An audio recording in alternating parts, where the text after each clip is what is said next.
Requesting all our guests to please take a seat.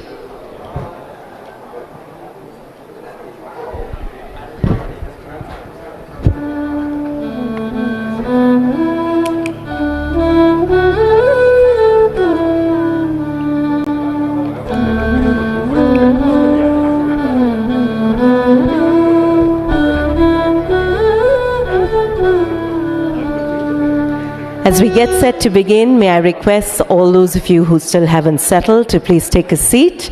If any of our guests are still in the pre-function area or at the back end of the hall, I'd like to request you to please settle down. Thank you.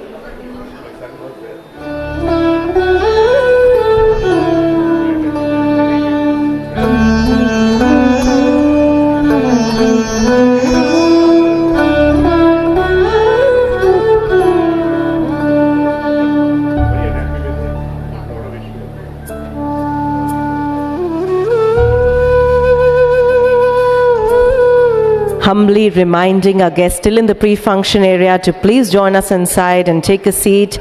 At the back end of the hall, some of our guests are still enjoying tea and coffee. We are stopping the service of tea and coffee. I'd like to request all of you all to please take a seat. We're about to begin, so reminding you all to please settle down. Thank you.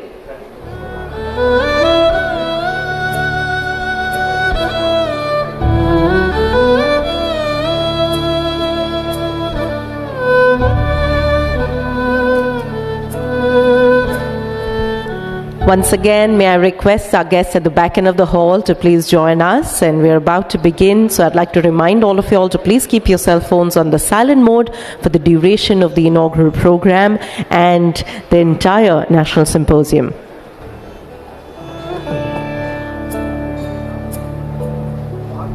Requesting the hotel to please stop the service of tea and coffee as we're all set to begin.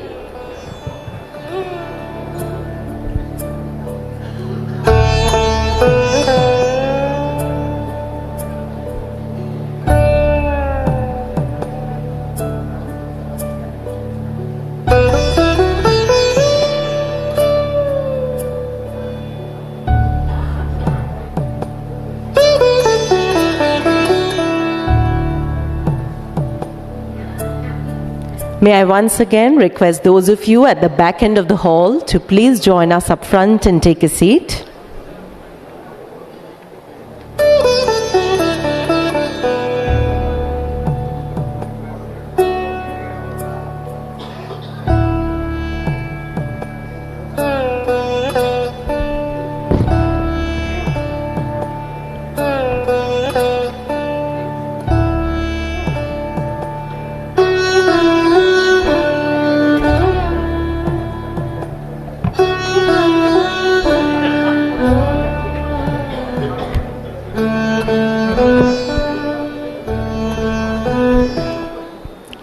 Namaskar, good afternoon, and a very, very warm welcome to each of you. I'm your host Isha Bhalla, and it gives me immense pleasure to welcome all of you right here as we begin our beautiful journey into the 64th National Symposium 2023.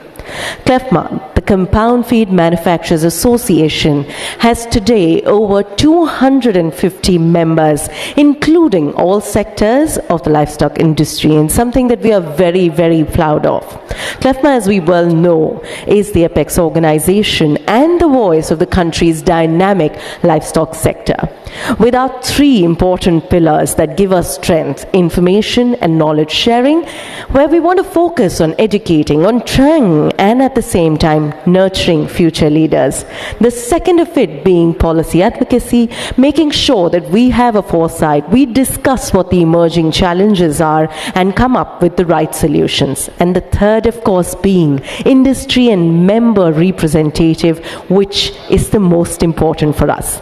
And as we welcome all of you from across the country today on this one single platform, our 64th National Symposium, with our all-new theme, Livestock Sector Looking Beyond the Present. As today, we all do agree that our sector plays a very critical role in India's growth story.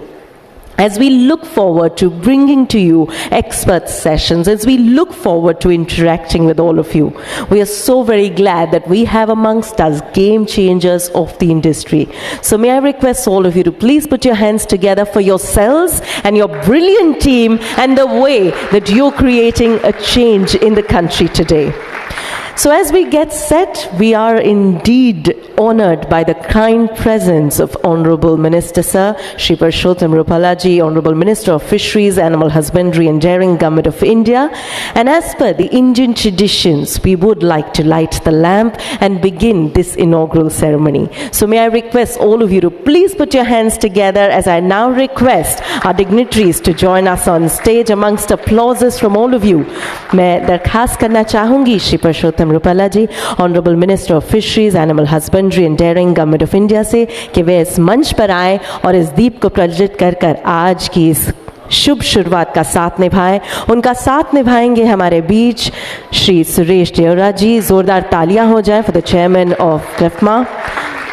I'd also like to request Shri Divya Kumar Gulati ji, Convener, National Symposium and Deputy Chairman, CLFMA of India. तालियों की गूंज में कमी नहीं होनी चाहिए। हमारे बीच Shri Abhay Shah ji, Honorable Secretary, CLFMA of India.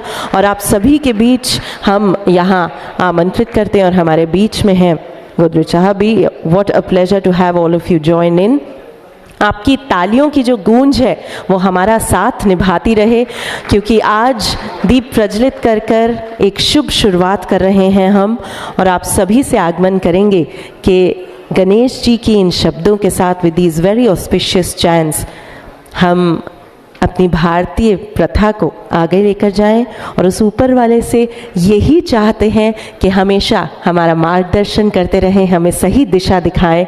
और आज इस खूबसूरत सी शुरुआत के साथ हमारे बीच हमारे माननीय अतिथि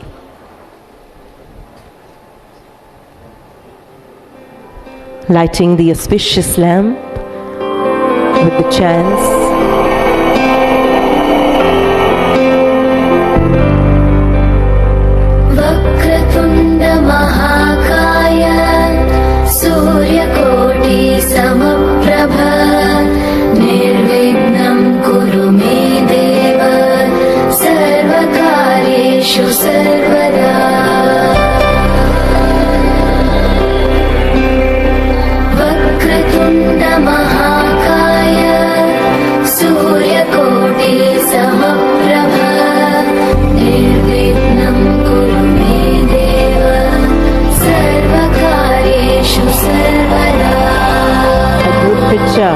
As we celebrate this beautiful moment together, I'd like to thank you all for this spectacular moment. A round of applause once again for our dignitaries who joined us for the auspicious lamp lighting ceremony.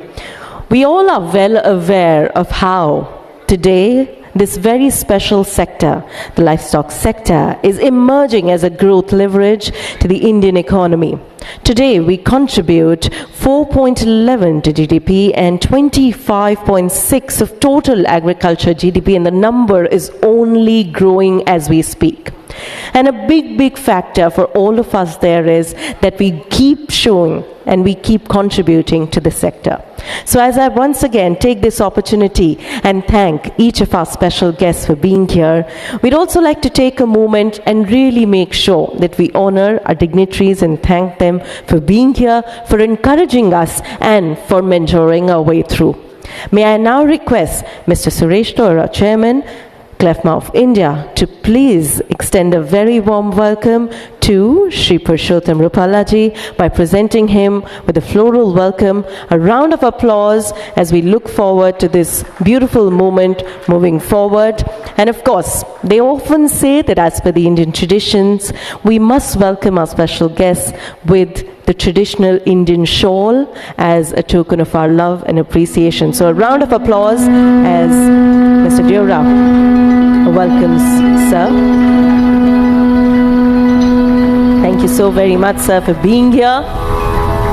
We'd now like to present you with the Nariyal, taking our traditions forward. And the shawl, we hope it fills you with warmth of our love and affection, along with a memento to memorize this beautiful occasion and present you with thoughts. Thank you so very much, sir, for being here and for always encouraging us further. As we look forward to extending a warm welcome to each of you, as we look forward to sharing so much more about our theme, livestock sector, looking beyond and present, we wanted to share with you what the tonality of these 2 days will be like. What is it that we can look forward to? And who better than Mr. Divya Kumar Gulati, convener of the 64th National Symposium and Deputy Chairman, CLFMA of India, to welcome all of you. A round of applause as he steps forward and expresses his gratitude to each of you for being here.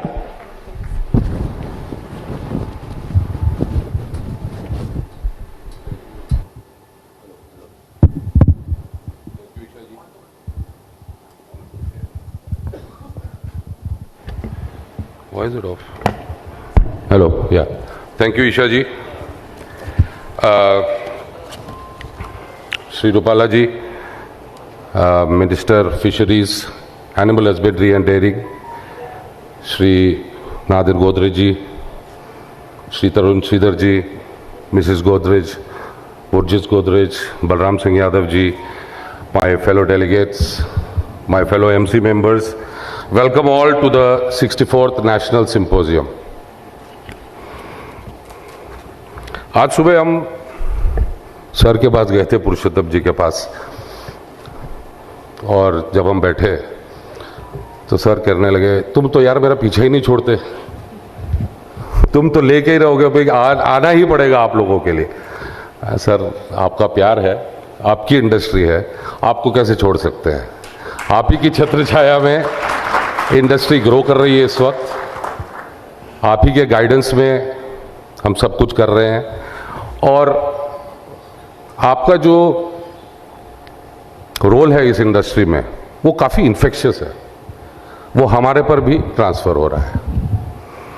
कुछ दिन पहले sir आपने राज्यसभा में एक example दिया था cooperative का, ईडा गांव में एक बाल कोऑपरेटिव है, इट वॉज वेरी इंटरेस्टिंग। तो आज जैसे आज हमने सुबह भी डिस्कस किया सर, हम चाहेंगे कि आप उस कोऑपरेटिव मूवमेंट के बारे में बाकी लोगों को भी ज्ञात दें। और भी आपने काफ़ी चीज़ें सर शेयर की थी रिगार्डिंग कोऑपरेटिव, आपने अपने पर्सनल एक्सपीरियंसेस बताए कि कैसे बचपन में छोटा बैंक था, कोऑपरेटिव था, इंडिया का जो डीएनए है कोऑपरेटिव, तो हमारी इंडस्ट्री भी बेसिकली कोऑपरेटिव ही है, जैसे हमारी डेयरी इंडस्ट्री है कोऑपरेटिव ही है। But we would like to hear you sir on this cooperative movement, and it will be really nice for people.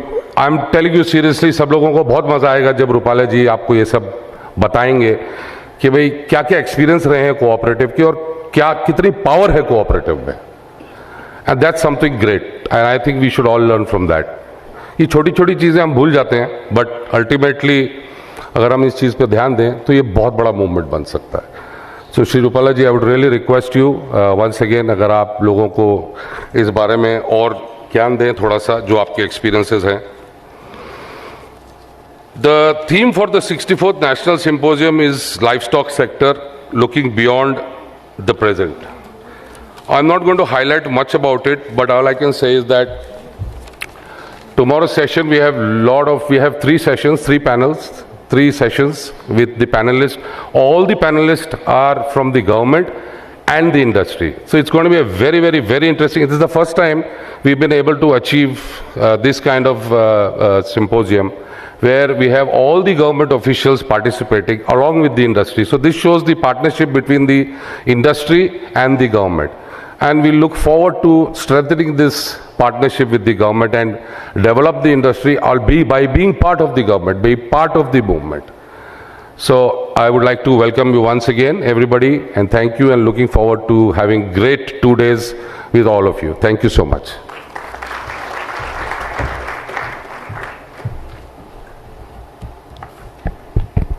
Thank you so very much, Mr. Gulati, for those very kind words and really for setting the tone for what is it that we can look forward to in these 2 days. And like he mentioned, that we would like for all of you to participate as well. Don't just let this be a one-way communication, but now that we have experts both from the policy making side and the industry, let's make it all the more engaging. Let's create this to be a knowledge sharing platform. You know, it always does say that when you have a leader who dreams and creates those dreams into reality, when you have a leader who really does know how to take the way forward, to lead his team, to let them win, to let them try new things. And when I say that, our chair at CLFMA of India is somebody who's always given the freedom to his team to reach out, to capture more, to create more, and today is no different. So may I request all of you to please put your hands together as now to present the chairman address. I extend a very warm welcome to Mr. Suresh Deora. A round of applause as we now have Mr. Deora, Chairman CLFMA of India, joining us to address this August gathering. Welcome, sir. Thank you, Isha. A warm good afternoon to everyone.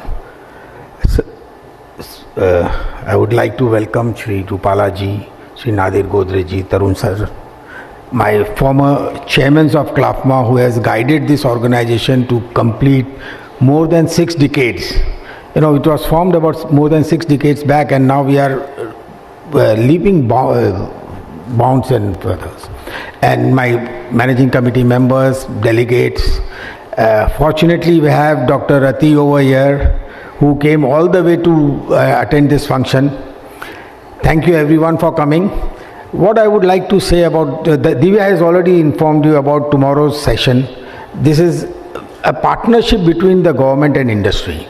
So tomorrow when we are here, we will have the secretaries of Animal Husbandry and Fishery. We have secretary from DPPIT. We have joint secretaries from all the ministries.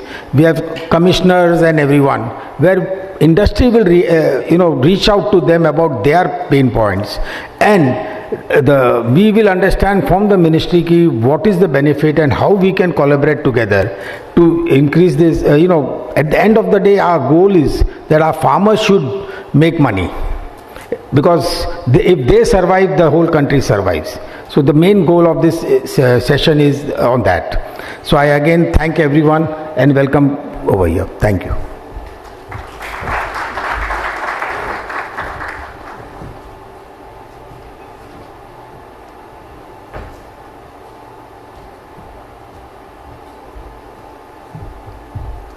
Thank you so very much, sir, for those words. And as we look forward to knowing a lot more, one of the most important reasons for us to be here and for us to really appreciate those who have contributed to our industry, one of the most important way for us to take this moment forward is acknowledge the industry veterans, those who have contributed immensely to the way we work and the way we function.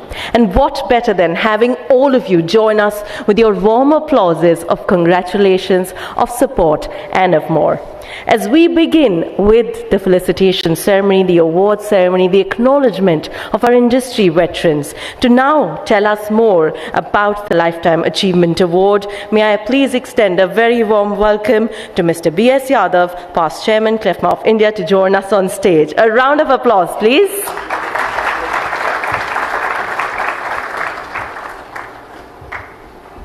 Welcome, sir. You have to read the citation. No? Yes.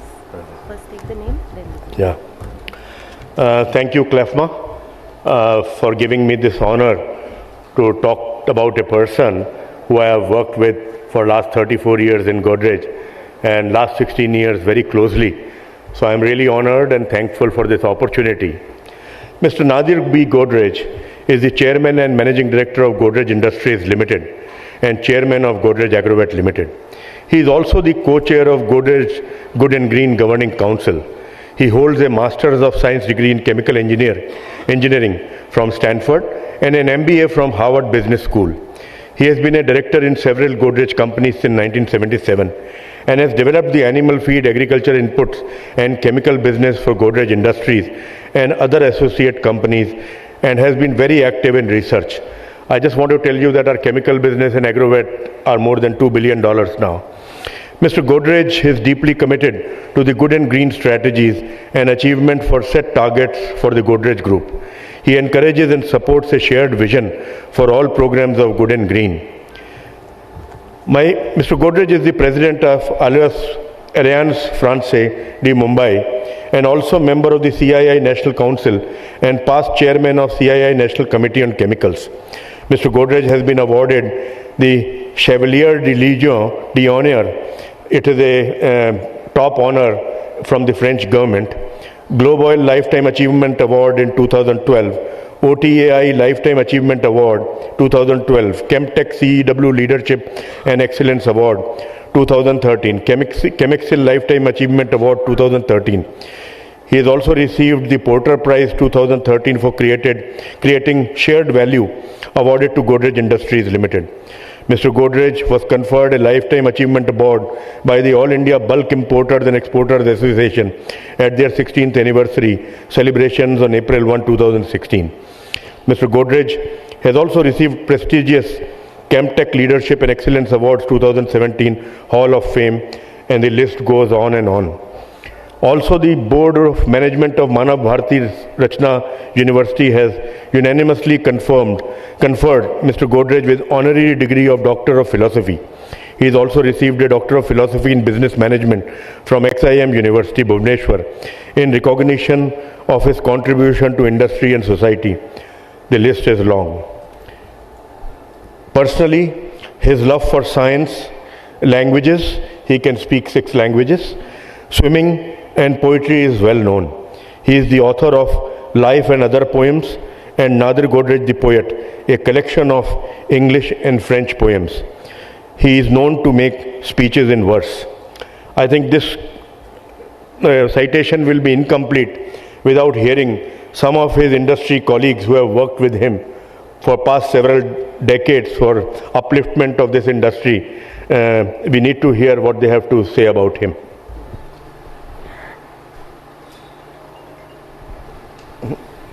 Decision to honor you with the Lifetime Achievement Award. Godrej is the #1 industry person.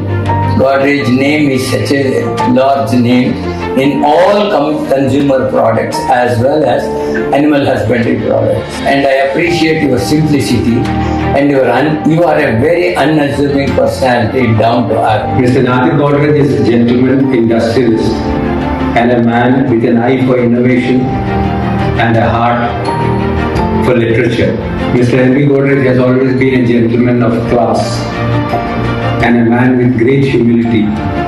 His humane touch in every aspect and his empathy is something which is a character which we seldom see in people who are so high up, and we are all privileged to have the wisdom of Sri Henry Godrej for our industry. Mr. Henry Godrej has been involved with the activities of the CLFMA since formative years. And all along this period, he has been a key player contributing to the developments which has led to the present CLFMA, be it in terms of status, stature, or sphere of activity. As an industry leader,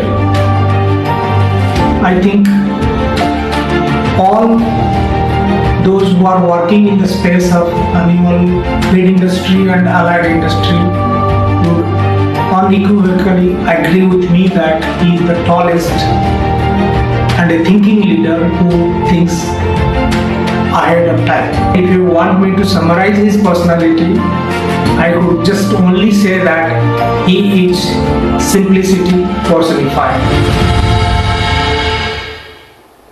Thank you. Mr. Nadir B. Godrej. Thank you so very much, Mr. Yadav. Once again, a round of applause. Requesting all of you to please put your hands together as we present the Lifetime Achievement Award to none other than Shri Nadir B. Godrej. A round of applause as I now request Honorable Minister Sir to please present him with the award, as all of us give him a standing ovation, which is so very well deserved.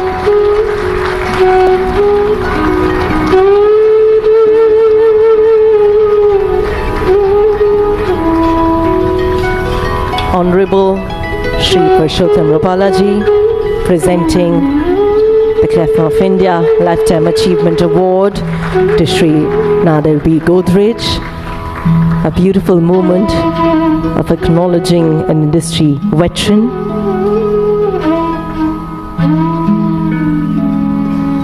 And applauses from our audience is what makes this such a spectacular one.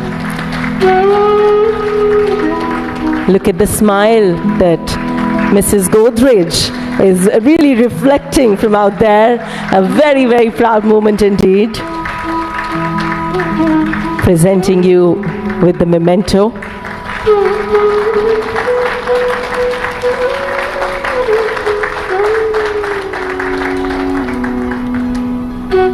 And as we do that, I'm sure that all of you will agree and would want to hear a few words in acceptance. So may I please request Mr. Godrej to share with what he feels like this moment. A round of applause as I request him to do the honors, please.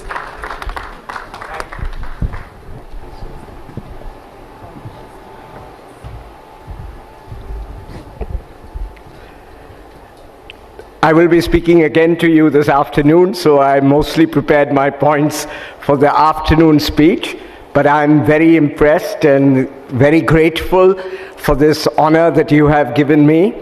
The Godrej Group has been over 50 years in the compound animal feed industry.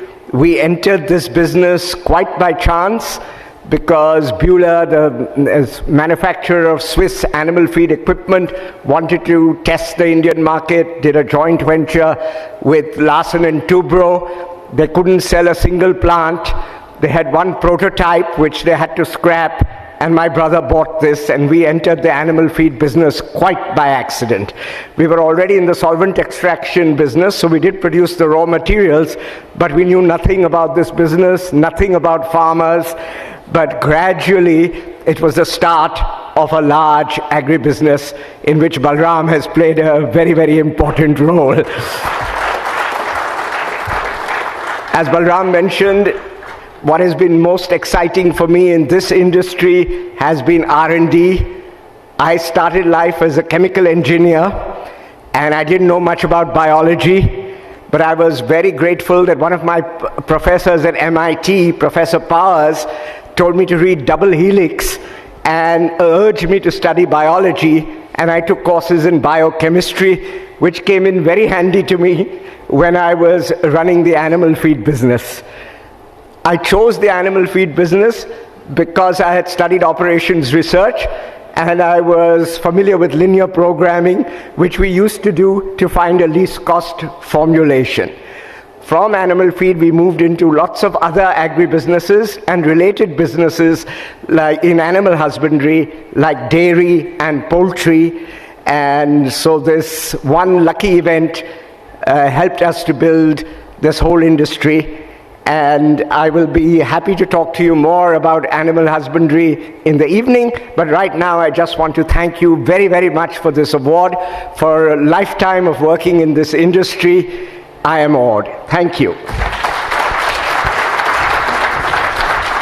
Thank you so very much, sir. You're spontaneous and need no script to follow, but thank you so very much for joining us in those very, very kind words. It is now time that we share with you yet another Lifetime Achievement Award accepting right here. And to do the honors to share with us the name and read out the citation, may I please welcome Mr. S.V. Bhave to join us on stage and share with us the second Lifetime Achievement Award winner's name. A round of applause for him, please.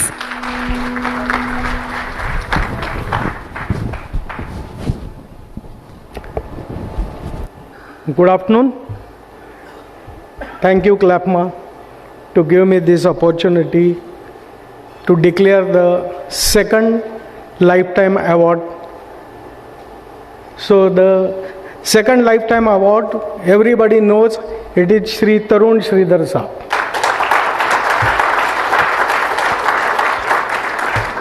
Tarun Sridhar Saab just now is a member of Central Administrative Tribunal. Before that, he was Secretary, Ministry of Fisheries, Animal Husbandry and Dairying, Government of India.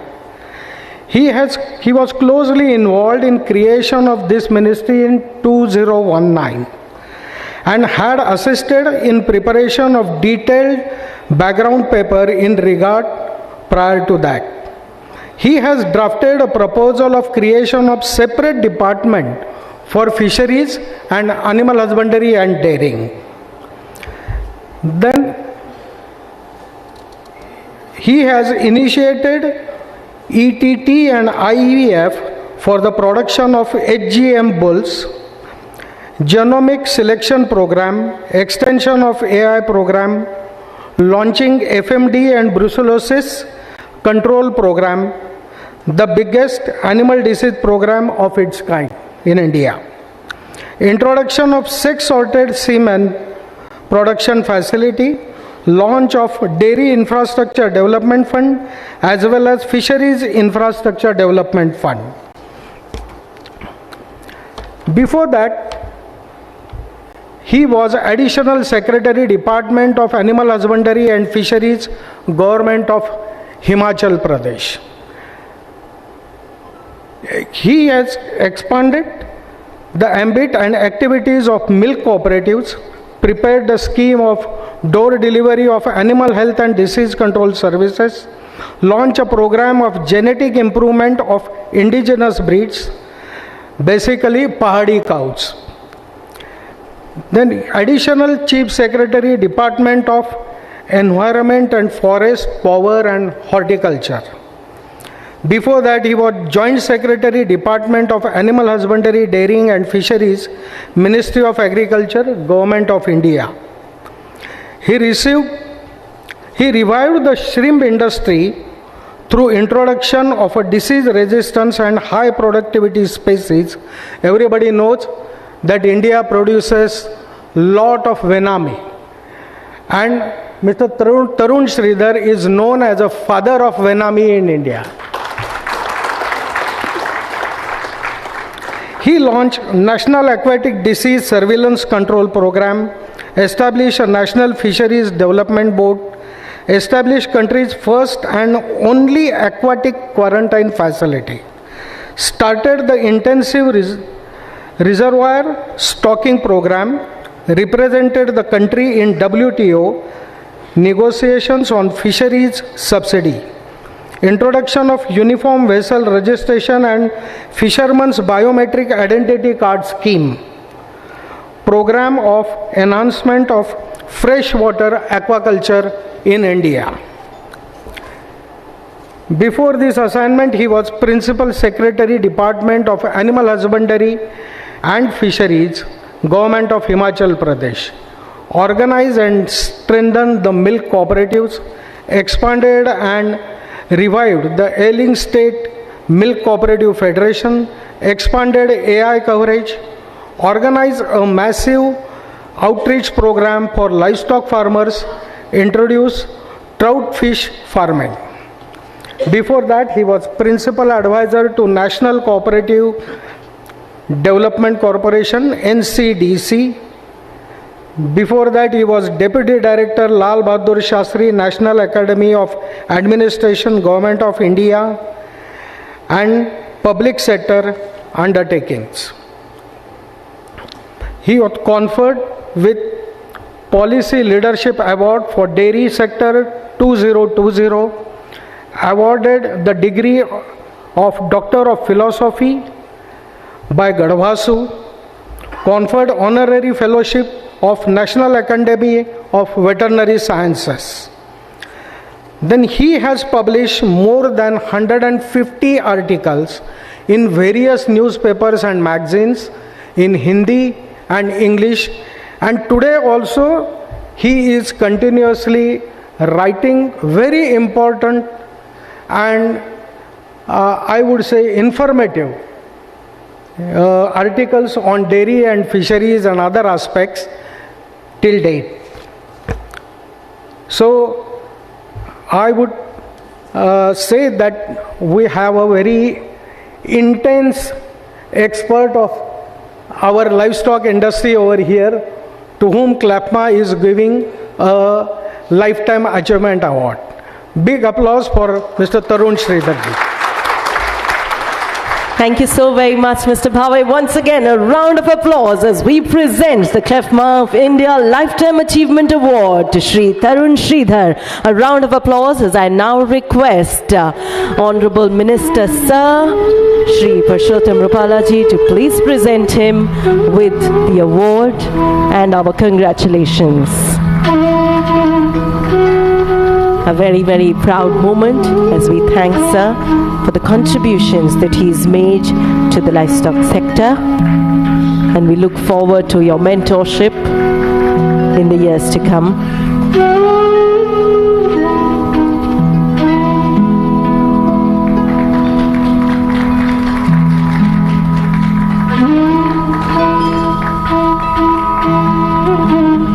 Many, many congratulations to you, sir.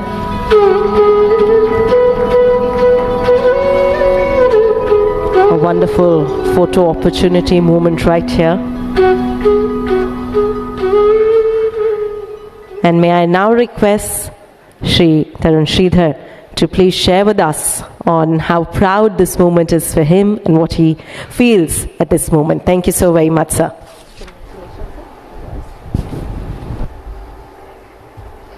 Thank you so much for this honor.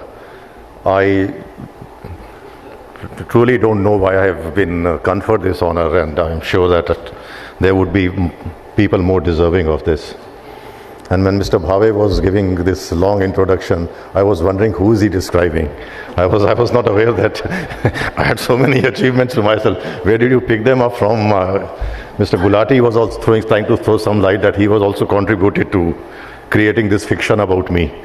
But thank you so much. I'm truly humbled and truly honored. And I'm glad that I received this award from Purushottam Rupalaji, because I've had the honor for working with him for a very short period when I was Joint Secretary, and that time he was Minister of State. Very few political leaders I have seen who have the passion for this sector as he displays. And along with this passion, he brings immense knowledge, in-depth knowledge of the sector, as also vast experience. I have had the good fortune of having worked in this sector, a sector which is not considered to be a sexy sector for IAS officers to work in. In fact, when the officers are posted to this sector, they try to run away from it. So I landed up here in Government of India initially as Joint Secretary Fisheries, because the other names of IAS officers recommended for this post lobbied very hard to get their names struck off. So, and even in the state, sir, when for the first time I was given the charge of animal husbandry and fisheries, it was more to teach me a lesson rather than to give me a posting. But I'm glad that the powers that be thought that a good way to punish me was to post me in animal husbandry and fisheries sector, because this sector has given me vast amount of knowledge, experience, insights, and best of it, it has given me lifelong friends like you. What I wonder is that it's been 4 years since I retired, and I truly get touched that normally once an officer retires, everybody tries to just look the other way, and he tries to look at them.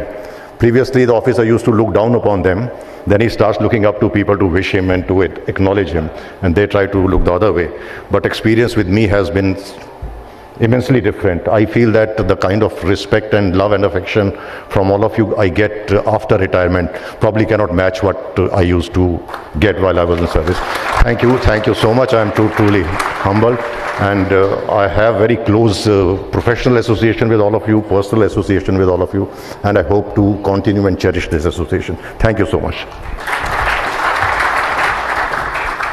Thank you so very much, sir, for those words. And as we congratulate both our awardees yet again, it is time for us to present to you a much-awaited moment. We all look forward to the time that we present and bring about our livestock survey report, and to unveil the same by our dignitaries here on the dais, may I request all of you to please put your hands together as we now get set to unveil and to launch the livestock survey report volume 2 amongst all our dignitaries right here on the dais. Doing the honors, we have with us Honorable Shri Purushottam Rupala ji, of course Shri Suresh Deora ji, Shri Divya Kumar Gulati ji, Shri Abhay Shah ji, and requesting our awardees, Shri Nadir Godre ji, Shri Tarun Sridhar ji, to please do the honors and create this photo opportunity moment for us as we unveil CLFMA Livestock Survey Report, Volume 2.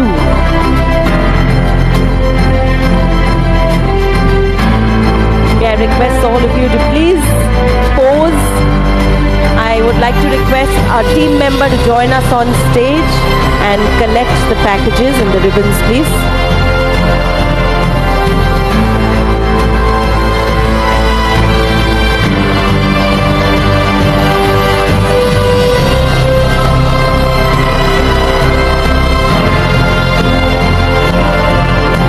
A beautiful photo opportunity right here along with Livestock Survey Report, Volume 2.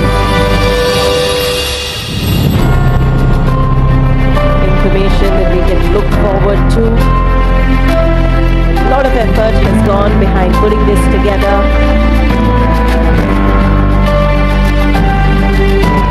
Giving our videographers a moment.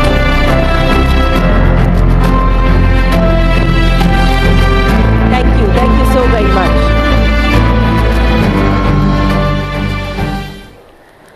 और अब वो खास पल आ चुका है जहां हमें सभी को सीखने का एक नया मौका मिलने वाला है। मुझे याद है जब सर ने पिछली बार मुझे कहा था कि अपनी मातृभाषा का प्रयोग करना मत भूला करो, हिंदी में बात ज़रूर किया करो, तो आज मैं उनका इंट्रोडक्शन हिंदी में दूंगी। जी हाँ, अपनी ज़िंदगी की कहानी से कुछ खास सिखाने जा रहे हैं। वो इनिशिएटिव्स जो इन्होंने लिए लाइवस्टॉक इंडस्ट्री में, वो बतलाने जा रहे हैं, किस तरह मार्गदर्शन कर रहे हैं, ना सिर्फ हम सबका, पर एक नई राह पे चलने को है तैयार। अपनी भूमि से जुड़े रहने की सीख देते हुए आज हम सबको कुछ खास लिखलाने जा रहे हैं। मैं चाहूँगी कि आप सभी की तालियों से मैं आज माननीय मंत्री जी को यहाँ आमंत्रित करूँ। जोरदार तालियों के बीच Shri Purushottam Rupala ji, honourable minister of fisheries, animal husbandry and dairying, government of India. जोरदार तालियां हो जाएं सर के लिए।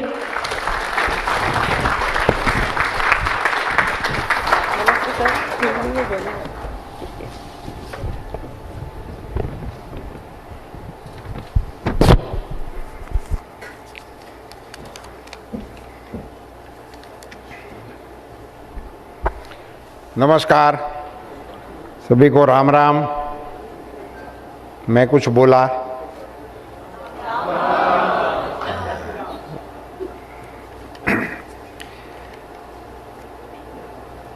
इस गरिमापूर्ण कार्यक्रम में CLFMA की ओर से 64वें सिम्पोसियम के इस मंगलाचरण में बहुत ही गरिमापूर्ण तरीके से lifetime achievement award Nadir ji को देने का, साक्षी बनने का मुझे सौभाग्य मिला। इसके लिए मैं बहुत ही मेरी प्रसन्नता व्यक्त करता हूँ। श्रीधर जी के लिए भी बहुत ही शुभकामनाएं। ये दोनों इवेंट के साथ साथ अपना सर्वे रिपोर्ट उसको भी आपने इनॉग्रेट करवाया। ऐसे इस कार्यक्रम के मंच को देदीप्यमान कर रहे हैं हमारे आदरणीय नादिर गोदरेज जी, सुरेश देवरा जी, श्री तरुण श्रीधर जी, श्री दिव्य कुमार गुलाटी जी, हमारे बड़ौदा से पधारे श्रीमान अभय शाह जी, बलराम सिंह यादव जी और भी कई गणमान्य लोग, गोदरेज परिवार का फैमिली इधर भी आए हैं, वो सभी लोग, आप सभी भाइयों एवं बहनों, पुनश्च आप सभी को मेरा नमस्कार। जब नादिर जी को अवार्ड दिया जाता था और उनका जो चित्र है एवर स्माइलिंग, कभी भी आप इसको देखो हंसते ही रहते हैं, ऐसे प्रसन्न चित्त नादिर जी को लाइफ टाइम अचीवमेंट अवार्ड इस ऑर्गेनाइजेशन की ओर दे रहे हैं। इसको मैं ये समझता हूं कि इससे इस अवार्ड की गरिमा बढ़ाने का काम हुआ है, इससे अवार्ड की गरिमा। मुझे बैठे बैठे जो स्टोरी याद आ गई वो मैं आपको बताऊंगा। अभी तो मेरा यहाँ बना ही दिया गया है कि मुझे एक दो स्टोरियाँ ही बतानी है, तो मैं भी बताऊंगा ही। मैं जब पढ़ता था तब एक पाठ आता था गुजराती में, पारसीओ संजान बंदरे आएगा। पारसी लोग किसी कारणवश अपनी मातृभूमि को छोड़कर दुनिया में कहीं पे भी उसको आश्रय मिल जाए इस हेतु निकल गए थे। वो हमारे गुजरात के संजान बंदर पे आए थे। वो स्टोरी आप सबके मन में होगी ही, मगर उसका एक बहुत ही अच्छा पार्ट है, वो आज इस अवसर पर मुझे नादिर जी को समर्पित करना है, इसलिए मैं ये स्टोरी आपको बता रहा हूँ। उसमें ऐसा बताया गया था कि उनके मुखिया ने प्रस्ताव वहाँ के संजान में जो राणा था हमारा, उसके सामने पेश किया कि हम लोगों को यहाँ रहने की सुविधा दी जाए। और इस प्रस्ताव को जब राजा के सामने पेश हुआ तो उस राजा ने जवाब में ऐसा उनको भेजा कि हमारे यहाँ तो बहुत गीच बस्ती है, हमारा इलाका घनी आबादी वाला है, हम आप सब लोगों को एब्सॉर्ब नहीं कर पाएंगे अपनी घनिष्ठता की वजह से। उन्होंने रीज़न ये दिया था। मगर इनके जो मुखिया होंगे उनकी बुद्धि शक्ति को और इनकी ऑनेस्टी को आज भी मैं सैल्यूट करना चाहता हूं कि उन्होंने प्रति जवाब जो भेजा राजा को, जिसकी बदौलत पारसी भारत में है, उन्होंने ये लिख के भेजा कि आपका, और उन्होंने उसके जवाब के साथ एक दूध का कटोरा भेजा था। वो कटोरा छलोछल भरा हुआ था, इसमें जगह नहीं थी, क्योंकि उस समय भाषा का बैरियर होगा कि उनकी भाषा आप नहीं समझ सकते होंगे, आपकी भाषा वो नहीं समझ सकते होंगे, इसलिए उन्होंने दूध का एक कटोरा भेजा था जिसमें एक बूंद भी दूध नहीं रख सकते तो ओवरफ्लो हो जाता, ये प्रतीक के रूप में भेजा गया था। तो उनके मुखिया ने, जो पारसियों के उस जहाज में जो मुखिया होंगे, उन्होंने जो खूबी से जवाब भेजा, आज भी जितनी तारीफ की जाए वो कम है। उन्होंने एक शक्कर का थोड़ा सा हिस्सा उस कटोरे में भेज दिया और ये कटोरा वापिस राणा के सामने भेजा गया। उन्होंने कहा कि हमने इसमें दूध नहीं डाला है, थोड़ी सी शक्कर डाल दी है, और वो दूध में ऐसे घुल मिल गई कि जैसे वो दूध भी नहीं बढ़ा, वो शामिल हो गए।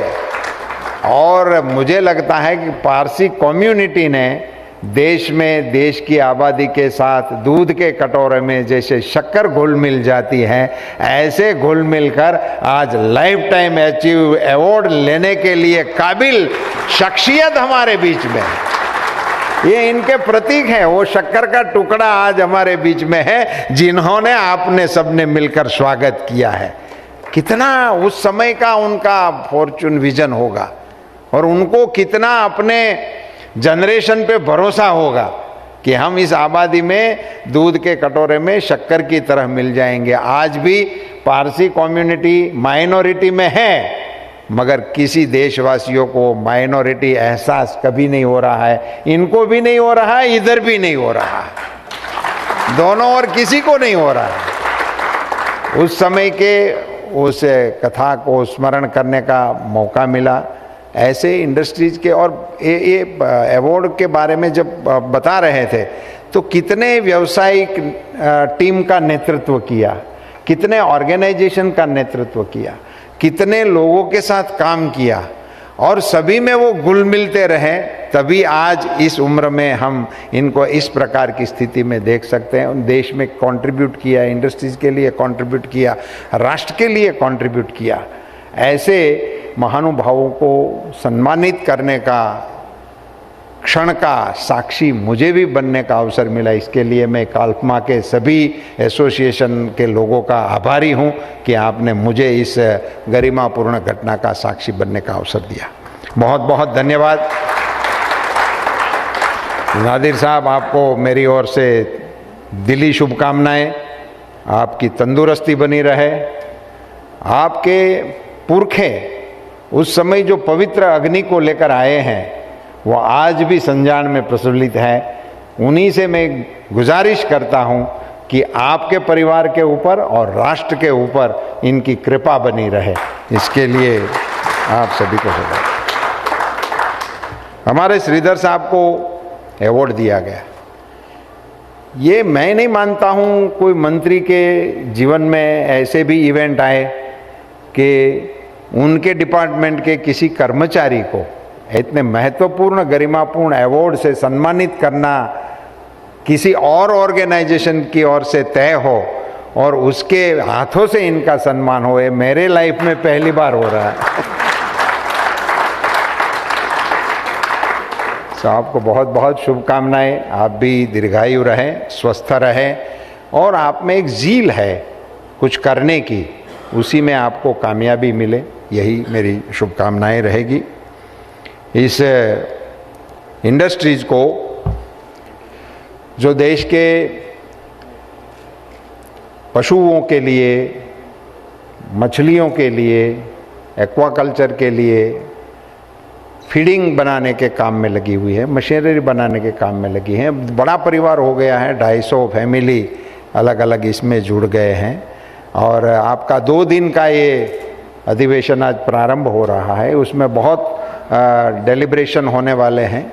मैं इस 64वें सिम्पोजियम को बड़ी सफलता मिले ऐसी शुभकामनाएं करता हूं और आप सभी से अनुरोध करता हूं कि आप सब इसमें पूरे मनोभाव से हिस्सा लें, अपनी बातें रखें और डेलिब्रेशन के अंत में सरकार के लिए पॉलिसियों में क्या कैसे करना चाहिए, ऐसे बहुत ही महत्वपूर्ण बिंदुओं के तारण निकाल के इंडस्ट्रीज को और देश को और आगे ले जाने के लिए कुछ बिंदु का समुद्र मंथन में से निकले मोती की तरह कुछ चीज़ों को निकाल पाएं, ऐसी मैं शुभकामनाएं देता हूं।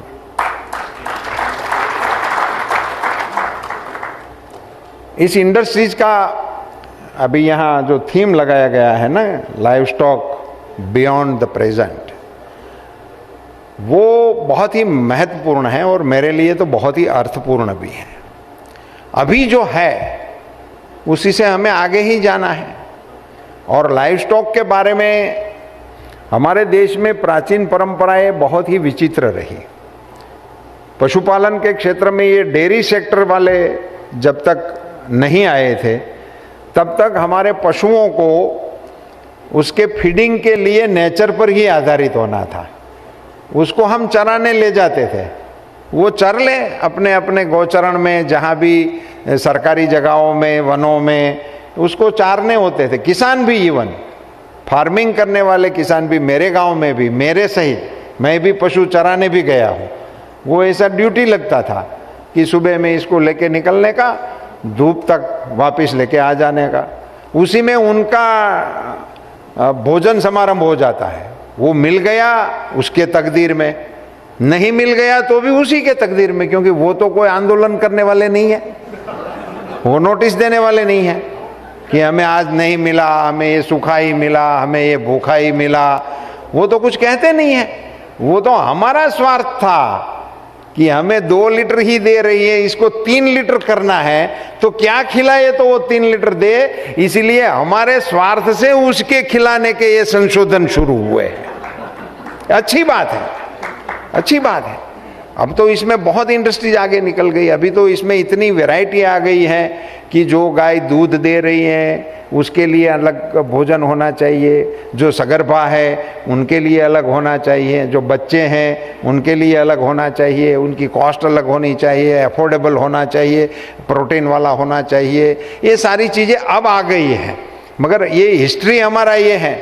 आज भी कई प्राणियों में उनको आज भी नहीं खिलाया जा रहा है। अभी तो ये लुप्त हो रही है हमारी प्रजाति गधे।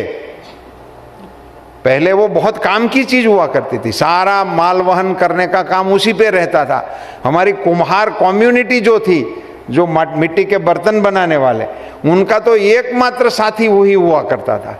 मगर वो उनके लिए कभी चारा नहीं खरीदता था, वो इनको दोपहर में 2 घंटे की रिसेस देता था, उसको छोड़ देता था। तो वो गांव भर में कहीं पे सी घूमकर भोजन करके इतना लॉयल रहता था कि वो वापिस आ जाता था। वो ऐसे भी नहीं कि हमको आजादी मिली है तो चले जाए। ये प्राणियों का भी जीवन अद्भुत है, देखने जैसा है कि उसको छोड़ दिया जाए तो वो खा पीकर फिर मजदूरी करने के लिए आपके पास आ जाता है। जो आप इसको कुछ खिलाते पिलाते नहीं हो, सिर्फ आप इसको रखते हो, काम लेते हो। उसका एक अनूठा उदाहरण मैं आपको दूंगा, आप सभी के संज्ञान में आए तो बड़ा रोचक है। इसलिए पहले मिट्टी के जो बांध बनते थे इरिगेशन में, खास करके वो बांध में मिट्टी ढोने का काम एक गधों से होता था। उसके दोनों ओर छाल के लगाते थे, उसमें मिट्टी भरते थे, नीचे से ढोकर ऊपर बांध के ऊपर छोड़ देते और लगाते रहते थे। हजारों की संख्या में ये काम चलता था। पुराने मिट्टी के बांध मैंने बनते भी देखे हैं। तो उसमें क्या होता था कि सुबह काम शुरू हो जाता, दी उगते ही सूर्योदय के साथ 8-10 बजते बजते वो गधे थक जाते हैं, क्योंकि मिट्टी का लोड लेते हुए चढ़ान पे चढ़ना होता है, वहाँ अनलोड होता था। तो इसी को चढ़ाई के समय पे लोड होता था, तो इसलिए वो थक जाते थे। तो फिर इसको विश्राम देने का उनके मालिकों ने जो रास्ता ढूंढा, क्या 10-10:30 बजे जब वो बड़े थक गए होते, उस समय उसको विश्राम देने हेतु उस पर डबल लोड लगा देते। जो 2 छाल के लगी होती थी उस पर और 2 छाल के लगा देते। तो एक तो वो थके हुए ही थे, उसके ऊपर डबल डोज लगा देते और फिर वो चढ़ाई करता तो गधे को पसीना आ जाता। आपने देखा नहीं होगा, मैंने देखा है, पसीना आ जाता लिटरली, क्योंकि तो थका हुआ था, उस पर डबल लोड हो गया। 1 चक्कर, 2 चक्कर, 3 चक्कर, तो फिर वो उसके टांगे दाएं बाएं होने लगती और गिर जाएगा ऐसा लगता था।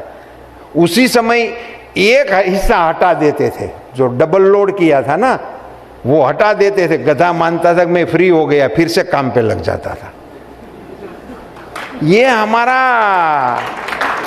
अप्रोच रहा प्राणियों के साथ। उसी प्राणियों को खिला पिला के ठीक रखने का अभी हमारे मन में इसलिए आ गया है कि उन्हीं के द्वारा हमारा फीड का सिक्योरिटी का, हमारे फूड सिक्योरिटी का सामना उसी से करना है। और हमारे यहाँ बहुत ही 2-3 चीज़ें बहुत रोचक है जो इसी टाइटल के साथ शूट करती है। हम दुनिया में नंबर 1 पे दूध उत्पादक हैं, ये हमारा गौरव है।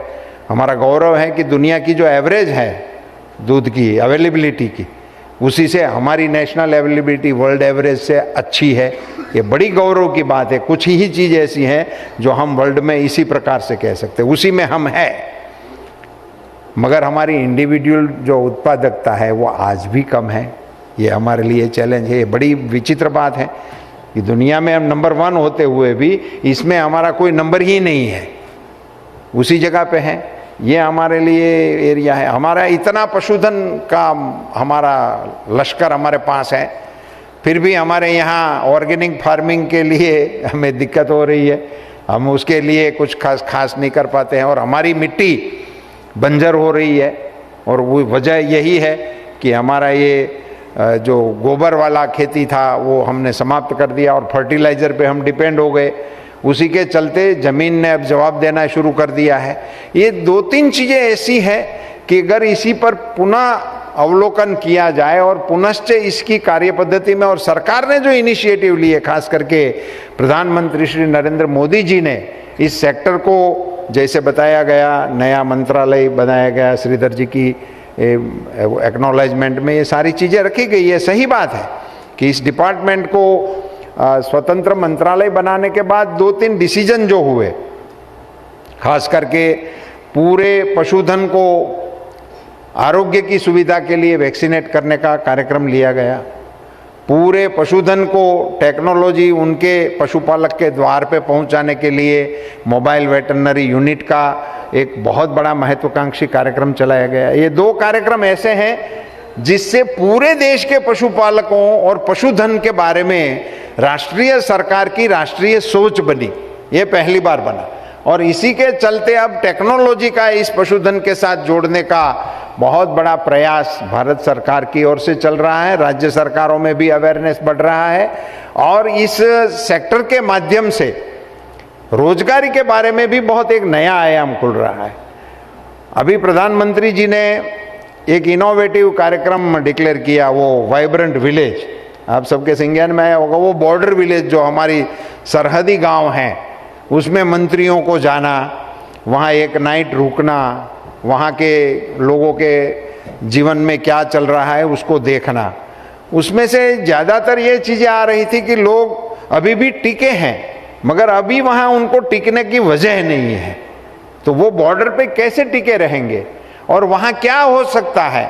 तो ये कॉमन तारण आया है जो हम सब के लिए और ये इंडस्ट्रीज के लिए खुशी की बात है कि ऐसे इलाके में एक ही इंडस्ट्रीज चल सकती है और ये पशुपालन वहाँ भी हो सकता है, ये वहाँ हो सकता है। वहाँ के लोगों के लिए ये सबसे फिशरीज का है, एनिमल हस्बेंड्री का है। जिस प्रदेश में जिस वायु जो अपन तापमान वगैरह जो भी है, हिमालयन रेंज का अलग है और क्षेत्र का अलग है, राजस्थान क्षेत्र का अलग है, पंजाब क्षेत्र का अलग है, मगर वहाँ पशुपालन हो सकता है, उसके पशु बदल सकते हैं और उसी के कारण वहाँ रोजगारी भी हो सकती है और वहीं के लोगों को रहने का निमित्त भी बन सकते हैं।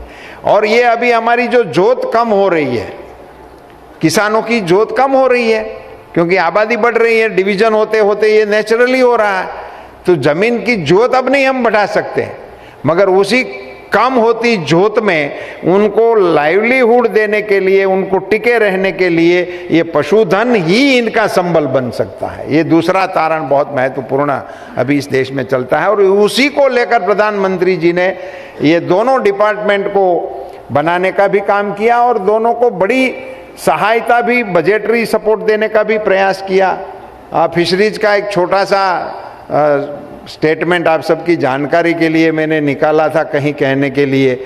आज़ादी से लेकर 47 से लेकर 14 तक हमारे फिशरीज सेक्टर का टोटल एक्सपेंडिचर, टोटल भारत सरकार का व्यय 3,880 crore, 3,680 crore from independent to 14 तक, 14 तक, 47 से 14 तक का पूरा व्यय 3,680 करोड़ रुपये। और प्रधानमंत्री जी ने इस विभाग को स्वतंत्र मंत्रालय बना के प्रधानमंत्री मत्स्य संपदा योजना की घोषणा की। अकेली योजना 20,000 करोड़ के वॉल्यूम की। और इस प्रकार से इसमें बदलाव, मतलब स्केल बताने के लिए ही ये फिगर का मैंने आपके सामने जिक्र रखा है। और ये एक्वाकल्चर में बताया गया कि इस स्टेप लेने की वजह से कितना बदलाव हो गया। 30,000 करोड़ का हमारा वॉल्यूम था ये एक्वाकल्चर का 14 में, वो 2021-22 में 63,000 करोड़ का हो गया, 63,000 करोड़ का हो गया। इतना बड़ा बदलाव इसमें हो रहा है। और आज यदि हम सही तरीके से इंडस्ट्रीज, फिशरीज कम्युनिटी और सरकार सब साथ मिलकर करें तो हम विश्व का नेतृत्व करने की भी क्षमता हम हासिल कर सकते हैं, उसी दिशा में आगे बढ़ सकते हैं। ये सभी सेक्टर में इस प्रकार का बदलाव आ रहा है। और लाइव स्टॉक एक प्रकार से हमारी परंपरा भी रही। मैंने एक बार इसी मंच से शायद कहा होगा कि ये भारत कृषि प्रधान देश माना जाता है, मगर वास्तव में उस समय तो हम प्राकृतिक खेती ही करते थे, तो खेती का प्रारंभ बैल से ही किया होगा। सो इसका मतलब ये भी बनता है कि हम कृषि प्रधान बनने से पहले ही पशुपालक बन गए थे, उसी के बाद कृषि शुरू हुई होगी। हमारे साथ बैल जुड़े होंगे, गाय जुड़ी होंगी, उसी के कारण हमारी खेती शुरू हुई होगी। तो हम पहले पशुपालक होंगे। और हमारी तो संस्कृति के सर्वोच्च देवता श्री कृष्ण प्रभु स्वयं ने गाय चराने का काम करके गोप संस्कृति को और गाय संस्कृति को, गाय इकोनॉमी को, काउ इकोनॉमी को भी जन्म देने का बड़ा पुरुषार्थ अपने जीवन काल के दौरान उन्होंने प्रस्थापित करने का प्रयास भी किया था। और एक बड़ी चीज है जो अभी भी अछूती रही है, वो ये है कि मल और मूत्र वो किसी का पवित्र नहीं है। किसी के नीचे 7 अंडरलाइन, कोई भी शब्द आप लगा सकते हो। वो शब्द ही इसलिए बना है कि वो अशुभ का, अस्वच्छता का प्रतीक है। मल बोलने के बाद उसके बारे में विवरण करने की जरूरत नहीं होती है। मूत्र बोलने के बाद उसी पर कोई व्याख्यान करने की, डेफिनेशन करने की जरूरत नहीं होती है। वो अशुभ और अस्वच्छ ही माना जाता है, किसी का नहीं है। मगर इस पूरी सृष्टि में हमारी इंडिजिनस गाय एक ऐसा प्राणी है, प्राणी कहना भी ठीक नहीं है मेरे हिसाब से, तो उनका मल और मूत्र पवित्र माना जाता है, पवित्र माना जाता है। ये कुछ बात है ऐसी, इसमें कुछ चीज है ऐसी जिसकी वजह से इनके प्रयोग हमारे प्राचीन काल से इसी प्रकार से चल रहे हैं। कुछ भी आपको हवन ऐसा कुछ करना है तो गाय के गोबर का चौका लगाओ, पवित्र हो जाता है। आप गोमूत्र का छंटकाव कर दो, आप पवित्र माने जाते हो। फिगर कहीं पे नहीं आया, चर्चा में नहीं आया, मीडिया के संज्ञान में भी नहीं आया, मगर कोरोना का इतना बड़ा कहर, जो लोग गाय की सेवा में थे प्रत्यक्ष रूप में, वहां नहीं आया है। ऐसा रिपोर्ट मुझे बहुत जगह से मिला है, उस पर वो नहीं आया है। वो रिसर्च का विषय है, अलग चीज है, मगर उसकी उतनी इसमें क्षमता है, उसका हम दोहन करके उसको कैसे मार्केटिंग कर सकते हैं, ये भी इस इंडस्ट्रीज के लोगों के लिए भी सोचने की और समझने की दिशा में एक विषय रहे। इसके लिए मैंने इस विषय को यहाँ रखा। छोटी बात होती है मगर ये कभी बहुत बड़ी दिशा खोल देती है। इन सारी चीज़ों को जोड़ते हुए और अभी वर्तमान में हमारे देश के पशुधन के सामने, देश के पशुपालकों के सामने चारे की भी समस्या है और फॉडर की भी समस्या है। उनको एड्रेस करने के लिए इंडस्ट्रीज को गंभीरता से नए सिरे से, नए स्केल पे प्रयास करने की आवश्यकता है। एक बार कहा गया होगा, मुझे पता है नहीं है, मगर शायद बात हो गई होगी कि ये जो पराली वाली समस्या है, वो एक और हम इसको जला रहे हैं और दूसरी ओर हमारे पास फॉडर की समस्या है। तो इस दोनों का मिलन कैसे हो सके और उसमें से कैसे स्केल पे रास्ता निकल सके, उसके लिए भी इंडस्ट्रीज को विचार करने की आवश्यकता है। दूसरा, इसकी इकोनॉमी को भी थोड़ा स्केलिंग करके हमें, क्योंकि ये जितना उसकी कॉस्ट बढ़ेगी उतना ही फिर ये दूध पे आएगा, तो फिर ये भी इकोनॉमी को बैलेंस करने के लिए इन इश्यू को भी इंडस्ट्रीज के द्वारा और ऐसे प्लेटफॉर्म में उसकी डिबेट हो, ये इच्छनीय है, ऐसा मेरा अनुरोध है। हेल्थ, पशुओं का ये भी एक इश्यू है। इसी के कारण भी पशुपालकों की आय पर बड़ा असर होता है और इसी के कारण उसी पर भी हमें फोकस करना चाहिए। तो ये सारी बेसिक चीज़ें हैं और सरकार का रुझान तो आप जानते ही हैं और आगे के सेशनों में हमारे वरिष्ठ अधिकारी लोग इसमें हिस्सा लेने वाले हैं, तो वो डिटेल में भी आपको बताएंगे। और मुझसे जो निवेदन किया गया था बाल गोपाल बैंक और कोऑपरेटिव का, वैसे तो एक कोऑपरेटिव डिपार्टमेंट को बनाना ये भी भारत सरकार का एक ऐसे ही महत्वपूर्ण कदम मैं मानता हूँ, क्योंकि कोऑपरेटिव ये हमारे देश का एक डीएनए है, पंचतंत्र ये हमारा जीने की एक प्रकार की तरह है। हमारे यहाँ पंच ये पुराना शब्द है और गांव में हमारे ग्रामीण क्षेत्रों में तो ये माना जाता है कुछ करना है तो कैसे किया जाए, कौन से पूछे, क्या करे, तो इनका एक कॉमन जवाब होता है पंचों की राय लो, वो कहे ऐसा करो। ये राय होती थी और उसी पे हमारा कारोबार चलता रहता था। और ये एक देश को चलाने वाला ही एक हमारी इंटरनल इनबिल्ट हमारी क्षमता है, ऐसा भी मैं तो मानता हूँ। तो ये जो उदाहरण मैंने कहीं पे दिया राज्यसभा में और ये बहुत ही वायरल भी हुआ, वो है हमारे साबरकांठा डिस्ट्रिक्ट गुजरात में ईडर नाम का एक गांव है और वहाँ के कार्यकर्ताओं ने मिलकर ये कहीं से इनको ये शुभ विचार आया होगा और उन्होंने ये बाल गोपाल बैंक शुरू किया।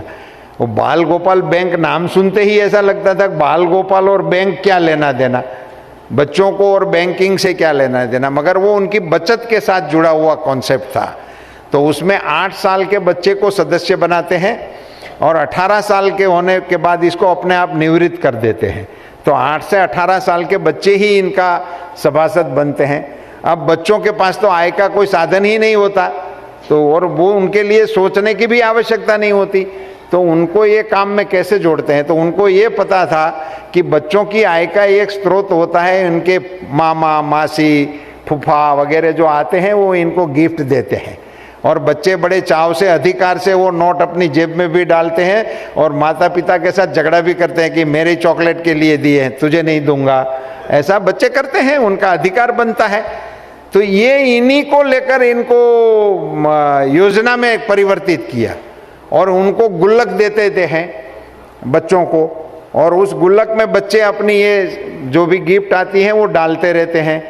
और इसी से बच्चों में, मेरे संज्ञान में तो बाद में ये मुझे अच्छा लगा तो समझ में आया कि इसी उम्र में बचत करने का सद्गुण बच्चों में डाइवर्ट हो जाता है।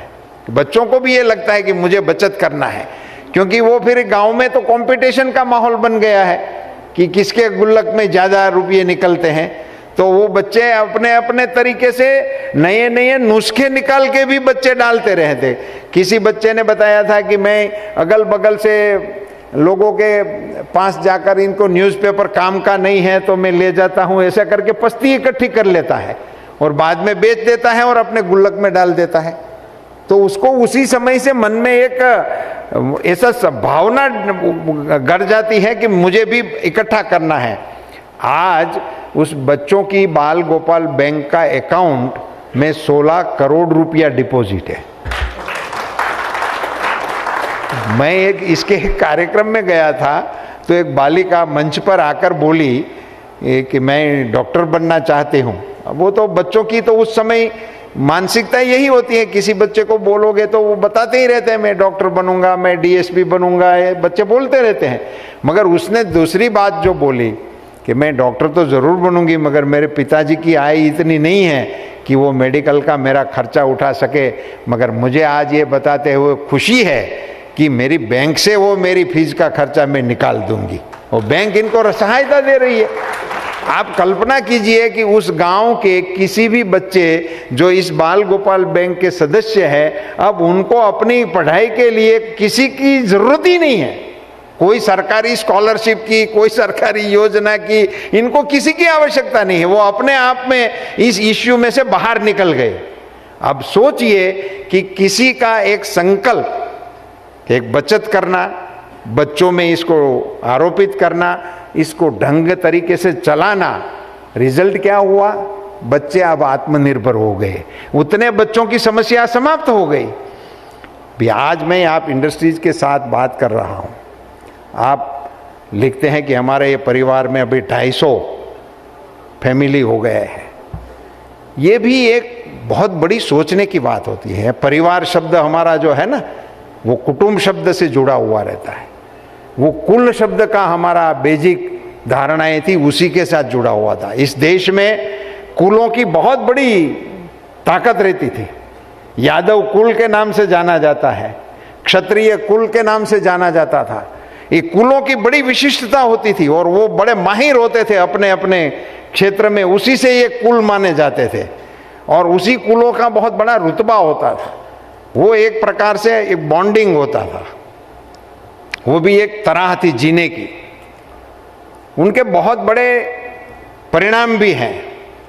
जो राम कथा में सेतुबंध की कथा आती है, वो वैसे तो हम ये मान के चल जाते हैं कि ये करिश्मा होगा और लंका और भारत के बीच में ब्रिज बन गया। उस समय तो ऐसे इंफ्रास्ट्रक्चर फंड की कोई सुविधा नहीं थी और ऐसा इंफ्रास्ट्रक्चर के बारे में कोई बातें नहीं होती थी, मगर उस समय ब्रिज बना था। मगर उस ब्रिज की जो कहानी है उसको थोड़ी सूक्ष्मता से अगर देखें आप, तो उसमें एक रोचक तथ्य है। वहाँ की जो जनसंख्या थी, वहाँ एकत्रित हुए लोगों की, वहाँ जिसमें रीछ भी थे, बानर भी थे, भालू भी थे, आदिवासी लोग भी थे, और उसका थीम भी बहुत रोचक है कि जब राम को पता लगा कि उसकी पत्नी का जो हरण हुआ है सीता जी का, वो लंका में है, वो जब इनको पता लगा तो उसके बाद की मूवमेंट भी देखने लायक है। वो तो अयोध्या के राजकुंवर है, उसके तो स्टेट है और बड़ा एबल स्टेट था। अयोध्या बहुत ही समृद्ध स्टेट था और उस कालीन की कथाएं जो है उसमें इंद्र को जब लश्करी ताकत की मदद की जरूरत पड़ती थी तो वो अयोध्या से मांगता था। ऐसे कई कथानक है हमारे में। इसका मतलब अयोध्या की सेना बहुत पावरफुल थी। मगर राम जी ने अयोध्या में संदेश भेजा है ऐसा रामायण में कहीं पे नहीं लिखा है कि भाई मेरी पत्नी का हरण हो गया है, हम वनवास के दौरान, और आप सेना लेकर आइए और हम लंका के साथ हमें युद्ध करना पड़ेगा। ऐसा नहीं लिखा है। उन्होंने कौन सा मार्ग अपनाया? जहां थे, जिन लोगों के साथ थे, जिन परिस्थितियों में थे, उन्हीं का इस्तेमाल करके मुश्किल का सामना करने का प्रयास किया और हल हो गया। ये भी इनका एक उदाहरण देखने योग्य है। दूसरा जो मैं आपको बताना था मुझे, वो यही था कि उसमें एक फिगर आता है, पदम 18 जूथप बंदर, वो इसमें एक चौपाई में फिगर है। 18 पद्म जितने जूथ वहाँ उपस्थित थे। वो पद्म का फिगर है, वो करोड़ से मतलब बिलियन से आगे का है। वो मैं अर्थमेटिकली मैं ठीक से नहीं बता पाऊंगा, मगर पद्म जो है वो बिलियन से ऊपर का है। सो ऐसे 18 पद्म लोग वहाँ इकट्ठे थे। फिर ब्रिज कैसे बना हुआ होगा, इसमें इनका फिगर का और क्या लेना देना? तो मेरी सोच ये है कि 18 पद्म जो लोग वहाँ थे, उनको एक आदेश था कि उनका सेनापति अंगद को नियुक्त किया गया था और अंगद जो कहे उतना ही करना इन लोगों के लिए आज्ञा थी। उनको भोजन भी करना होता तो अंगद की सूचना मिलने पर ही कर सकते थे। अंगद ना कहे तो ना, अंगद हा कहे तो हा। 18 पद्म लोग अगर एक नेतृत्व में खड़े होकर एक विचार से काम करने का प्रयास करे तो समुद्र पे भी पाज बांधा जा सकता है। ये इसका इक्वेशन है। समुद्र पे पाज बांधना बहुत बड़ा कठिन काम, मगर इस बड़े कठिन काम को पार करना है तो एक दिशा में चलना चाहिए किसी के नेतृत्व में। ये परिवार है 18 पद्म का और समुद्र को पाज बांध दिया। आपके पास 250 परिवार हैं इंडस्ट्रीज के इतने बड़े, आप इसको एक परिवार मानिए और आपके मुखिया के नेतृत्व में एक दिशा में चलने की कोशिश करें। आपकी किसी भी समस्या का समाधान आप खुद कर सकते, खुद कर सकते। मेरा विनम्र अनुरोध है कि आप लोग भी इस बचत के इस बिंदु को किसी भी तरह से अमल में लाने का प्रयास करें। ये आपके लिए ऐसा अमोघ वरदान साबित होगा। मेरे अंतर्मन से आपको कह रहा हूं, ये इतना अमोघ शस्त्र बन सकता है कि यदि ये आपके पास होगा तो फिर आपको किसी भी समस्या का समाधान करने के लिए सबसे बड़ा साधन बन सकता है। कि इनकी जितनी बड़ी जनसंख्या होती है उतनी इनकी ताकत बढ़ जाती है। और ये यदि एक एक रुपया भी बचाने की शुरुआत करे, तो मैं तो उदाहरण के तौर पे देता हूं, अभी हमारे 140 करोड़ लोग हैं, रोज का 1 रुपया बचाने का कोशिश करे, कितना बड़ा फिगर हो सकता है। ये हम अपने अपने कुनबे में इनको लाने का प्रयास करना चाहिए। और ये बचत जो है अब हमारी व्यवहार में से निकल गया, वरना हमारे गुजराती में तो ये कहावत होती थी कि बचत ये बीजो भाई छे। गोदरेज जी के लिए बोल रहा हूं, क्योंकि ये बड़े अच्छे गुजराती समझ सकते हैं और बोल सकते हैं, और ये गुजराती को इतना प्यार कर रहे हैं, इसके लिए भी इनको सैल्यूट करता हूँ। तो बचत ये दूसरा भाई है, ऐसी हमारा में कहावत है। हम अकेले नहीं है, अगर हम बचत करते हैं तो ये हमारा दूसरा साथीदार बन सकता है। सो हम अपने कामकाज में, अपने कारोबार में, अपने इंडस्ट्रीज को डेवलप करने के आपके जो भी प्रयास चल रहे हैं, उसी पे आप आगे बढ़िए। अभी तक का आपका जो तजुर्बा है उसी को लेकर आप आगे बढ़िए, मगर इसमें एक बचत को जोड़ने का भी आप विनम्र प्रयास करें।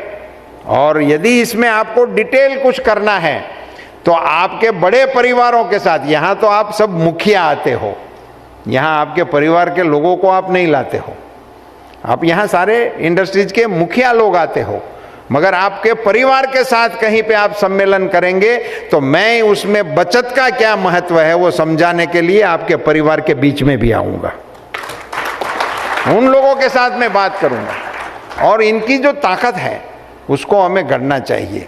और ये बचत करने से आपकी इंडस्ट्रीज के कई इश्यूओं का समाधान हो सकता है। मैं मानता हूं कि आप इसमें गंभीरता से प्रयास करेंगे तो इसमें आपका ही भला होगा, देश का भी भला होगा। आप सभी लोग इस प्रकार के सिंपोजियम का नियमित रूप से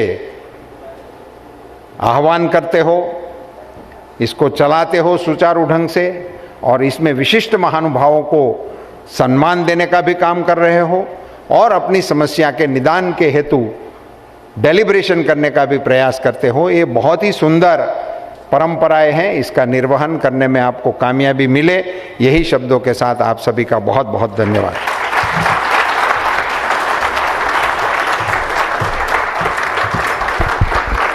बहुत बहुत धन्यवाद करना चाहेंगे आपकी शुभकामनाओं का, इन शब्दों का।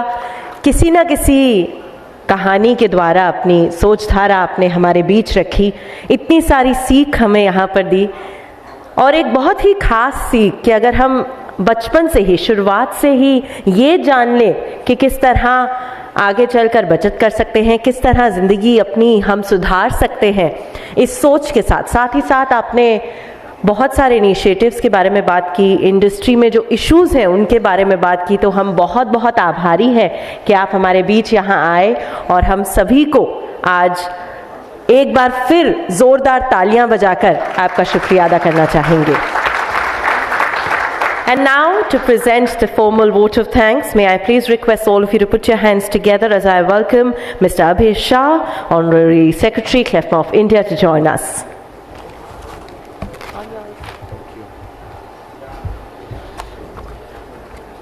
Distinguished guests, esteemed speakers, delegates and participants, on behalf of CLFMA Organizing Committee, I extend my heartfelt gratitude to all of you for gracing the inaugural sessions of this prestigious National Symposium. Your presence has added immense value to this event and we are truly honored. I would like to express my sincere thanks to our esteemed guest, Shri Parshottam Rupala ji, Honorable Minister of Fisheries, Animal Husbandry and Dairying, Government of India, whose insightful address has set the tone for the symposium. We are grateful for your time and wisdom, sir.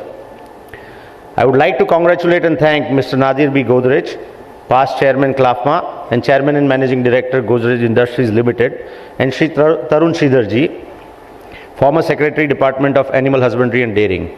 The Lifetime Achievement Award is a testament to their exemplary work and contribution to our industry. A special thank you to all our sponsors and partners for their unwavering support, without which this symposium would not have been possible. Your commitment to the industry is truly commendable. I want to acknowledge the hard work and dedication of our organizing committee, volunteers, staff, who have worked tirelessly behind the scenes to ensure a smooth execution of the event. A special thanks to a friend from the press fraternity, without whose coverage no function can be deemed significant. Lastly, I would like to thank each and every one of you present here today. Your enthusiasm and participation makes this symposium a platform for knowledge exchange and networking, and we are eager to see the discussions and collaborations that will stem from this gathering. As we move forward into the sessions ahead, let us continue to engage, learn and explore the opportunities that lie before us. Once again, thank you all for being a part of this momentous occasion. Thank you. Thank you so very much, Mr. Shah, for those kind words. And once again, may I request all of you to put your hands together for our dignitaries on and off the dais for having joined us.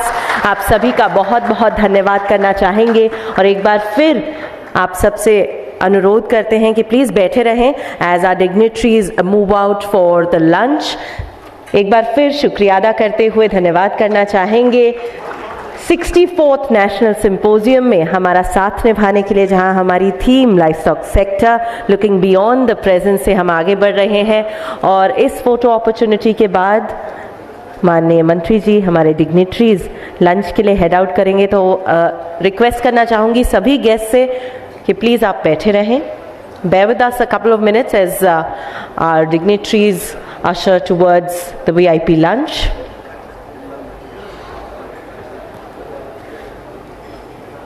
For those members who will be a part of our 56th annual general meeting, it will begin at 2:30 p.m. For the rest of our guests, friends from the media, I'd like to welcome all of you for a networking lunch which is being served at the back end of the hall. Once again, a reminder to those of you who will be joining us for the 56th annual general meeting to please be here at 2:30 p.m. Thank you. Enjoy lunch.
distant place.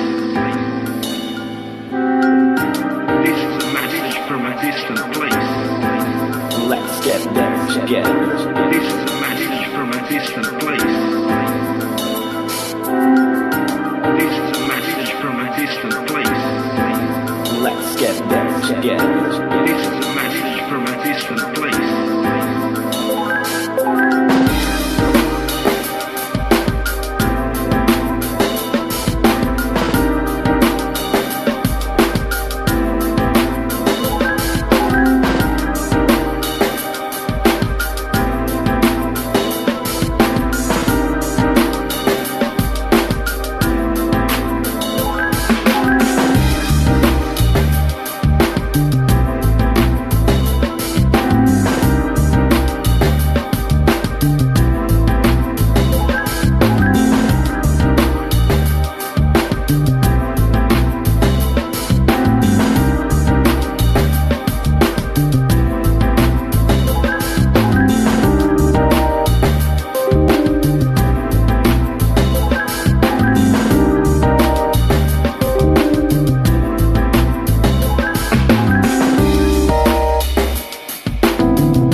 A very good evening to all our guests. May I please request everyone at the back end of the hall to join us in the front and take a seat. We're all set to begin. I'd also like to request those of you already seated to please put your cell phones on the silent mode.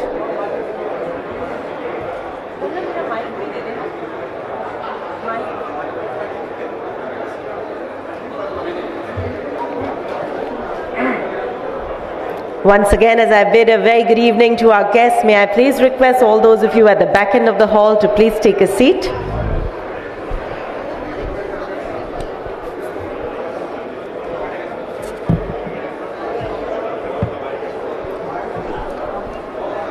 Requesting the hotel to please close the tea and coffee service as we are all set to begin.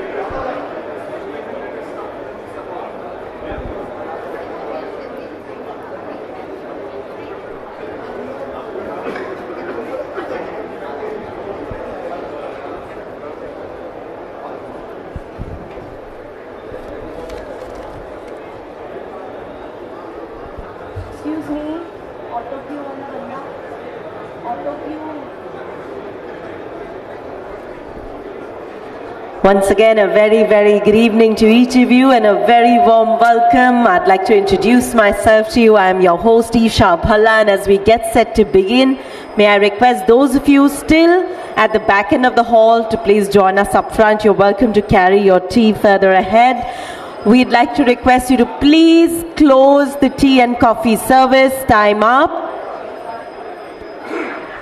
We still have a few of our guests at the back end of the hall. I'd like to share with you that there's a no more tea break. I'd like to request you all to please take a seat.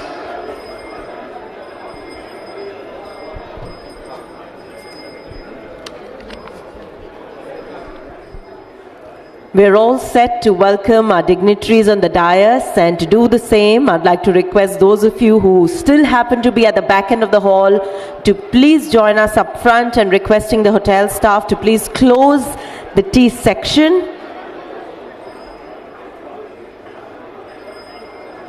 Our guests who are still not seated, may I remind all of you all to please take a seat. Once again, on behalf of CLFMA of India, I'd like to take this moment and extend a very, very warm welcome to each of you. As you're well aware, the Compound Feed Manufacturers Association is now so very proud to have more than 250 members, including all sectors of life.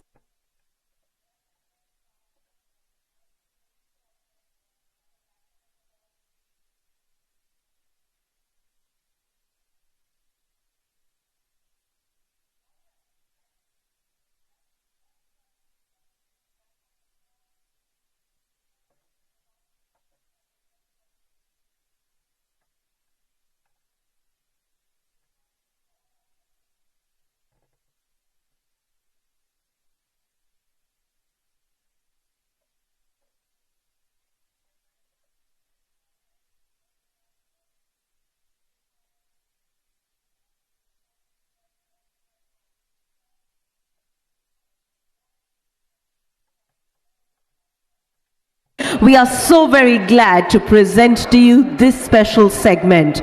To make sure we kickstart, may I request all of you to please put your hands together as we welcome Dr. O.P. Chaudhary, Joint Secretary BPC. What a pleasure to have him amongst us from Department of Animal Husbandry and Dairying, Ministry of Fisheries, Animal Husbandry and Dairying, Government of India. May I request all of you to please put your hands together as I now request Mr. Suresh Tiora, our chairman, to escort him on stage amongst applauses from all of you. May I request everybody to please put their hands together as I invite on stage Mr. Nadir B. Godrej. A round of applause as I now request our convener, Ms. Divya Kumar Gulati, to please escort him on stage. A round of applause as he steps forward. May I humbly invite on stage Shri Tarun Sridhar. A round of applause as I now request our Honorary Secretary, Mr. Abhay Shah, to accompany him on stage. And warm, louder applauses will much be appreciated. So everybody, let's hear it up, please.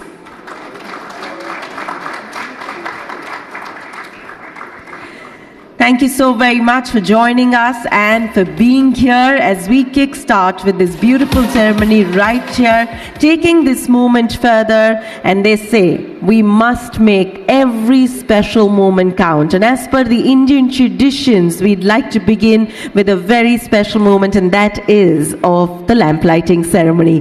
May I please request all our dignitaries to join us for the lamp lighting ceremony right here. I'd also like to extend a very, very warm welcome on stage to none other than our special guests right here. A round of applause as I request them to join us and be a part of the celebrations.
Thank you all for doing the honors. I'd like to take a moment and request you to please settle down.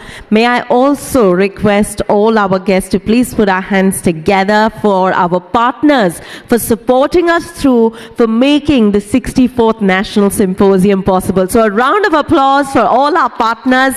You can see their logos and names up on the screen there. We'd like to take a moment and really thank them for being a part of the wonderful association, and year on year for supporting us and for making it possible for us to hold fantastic programs like this.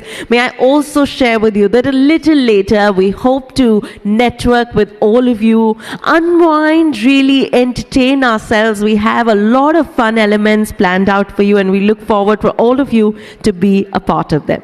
But before we get there, it is time for us to honor and thank our dignitaries for their very kind presence. So to do the honors, may I now request none other than our chairman, Mr. Suresh Deora, to please extend a very warm welcome to Dr. O.P. Chaudhary, our love and affection through a token of a floral welcome and the traditional Indian shawl. May I request all of you to please put your hands together as Mr. Deora presents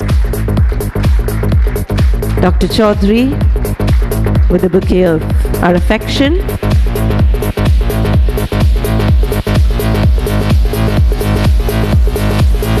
Taking our tradition forward with the nariyal, the coconut, and wrapping warmth amongst your applauses along with the memento.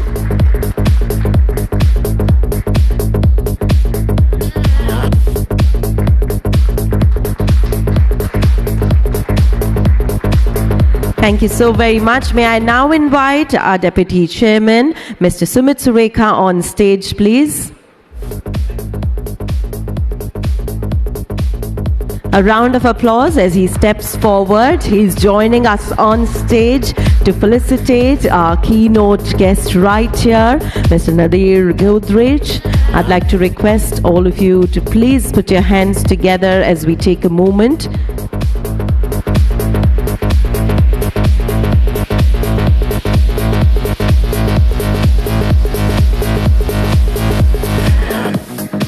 Let's hear it up for Mr. Sumit Surekha yet again,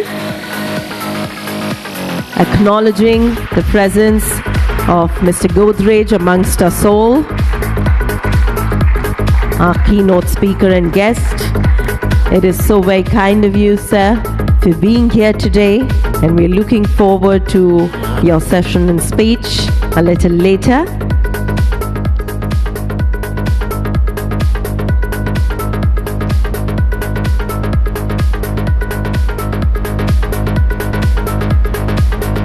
Let's put our hands together as we present Mr. Godrej with the Indian shawl and the auspicious coconut.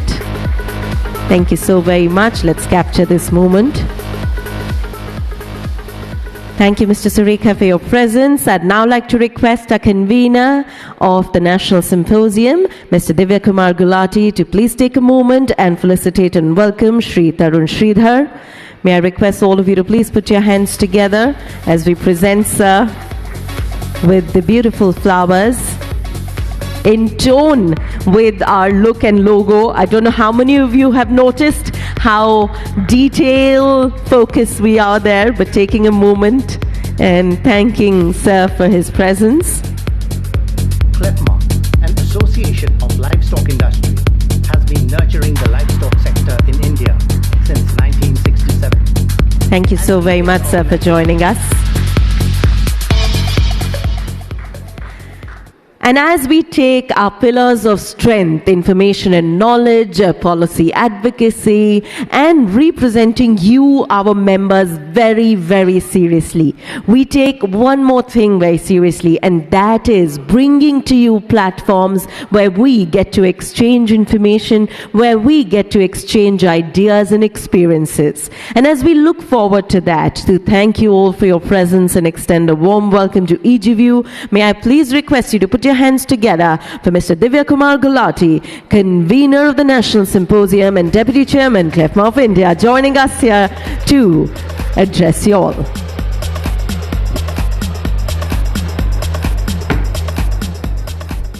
Thanks, Isha ji. Shri O.P. Chaudhary ji, Shri Nadir Godrej ji, Shri Tarun Sridhar, Shri Malik ji, Shri Balram ji, Mrs. Godrej, Purjis Godrej, Mr. Mahesh, past chairmen, delegates. I would like to welcome you all for the 64th National Symposium 2023. We had a session in the morning with the Minister, Mr. Rupala.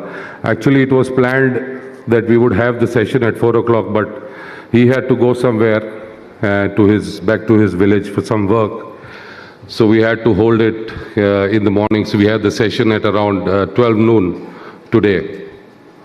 So I think some of you have missed that already. And so we would play the clipping of the Minister Saab later on, not during this session, but probably after the entertainment session we would play it so that everybody can hear what the Minister Saab had said. It was a real pleasure having him here, and as you all know that he really loves this industry, and it was a very interesting speech which he has given. I would like to also announce for the benefit of the others who have just joined in that we have given 2 Lifetime Achievement Awards in the morning.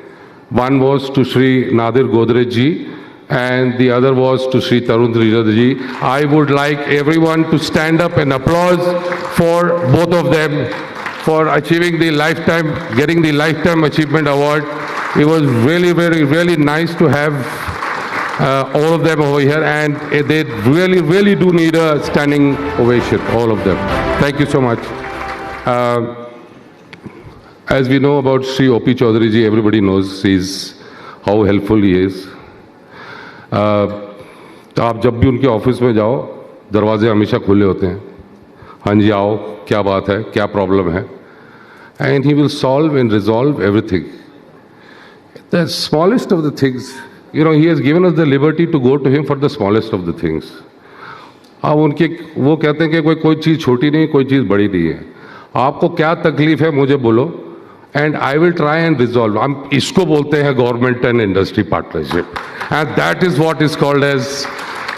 He is such a helpful character. Many of you must have experienced this already about him. So thank you, sir, for gracing the occasion.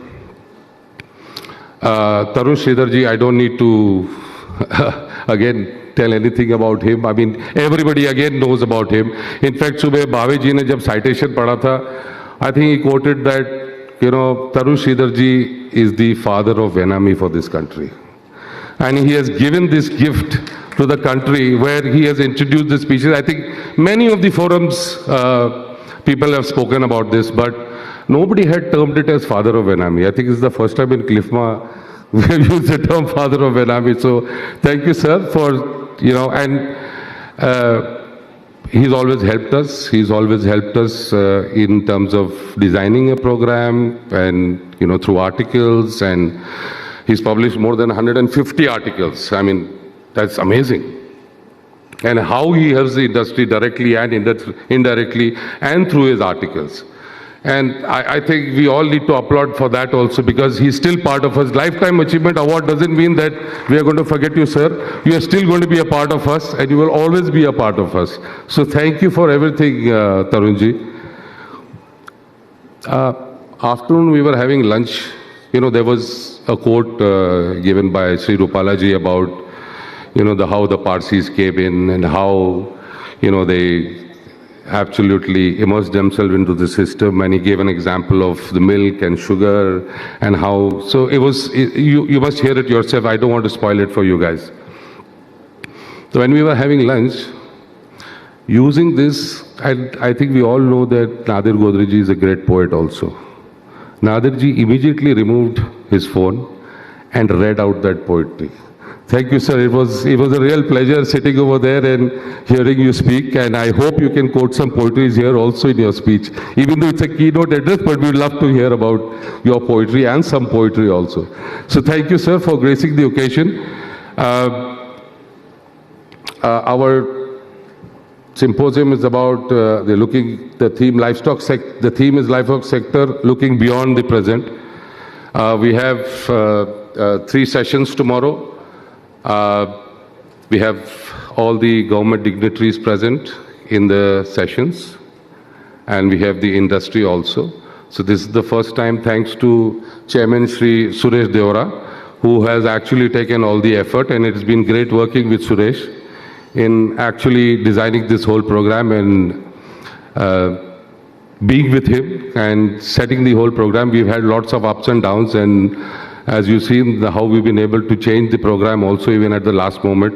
But yeah, Suresh, it's been pleasure working with you and designing the whole program. And I'm sure everybody will appreciate after these 2 days that what kind of effort you put in as a chairman to make the program successful. And I hope that, we will have some takeouts from the 3 sessions tomorrow. I don't want to say anything more about this, and all I would say is that thank you everyone for gracing the occasion. Because you people attend these shows, that we can actually host these kind of shows. And it's always been a pleasure of being on this side and hosting the event as the organizer or as the office bearer or as the managing committee. So thank you all the managing committee members also, without which nothing can be achieved. Also, to learn a lot from Neeraj Srivastav. He's also done a great job for the past 2 years, had 2 successful AGMs there. So thank you everyone. Thank you past chairmen. Balramji is also here. Bhave is also here. And it's been great fun working with you, and I've learned a lot. And thank you once again, and welcome everybody. Thank you. Thank you so very much for that, and thank you for really bringing to us some recap points from earlier today. You've been very kind in doing so. It is always said that when you have any chairperson taking a lead of any association, it's very difficult because you have so many viewpoints coming together, and it's very difficult to balance it out together.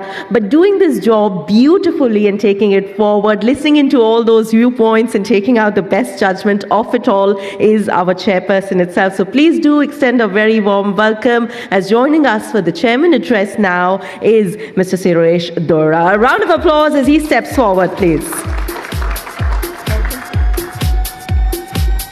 Thank you, Isha.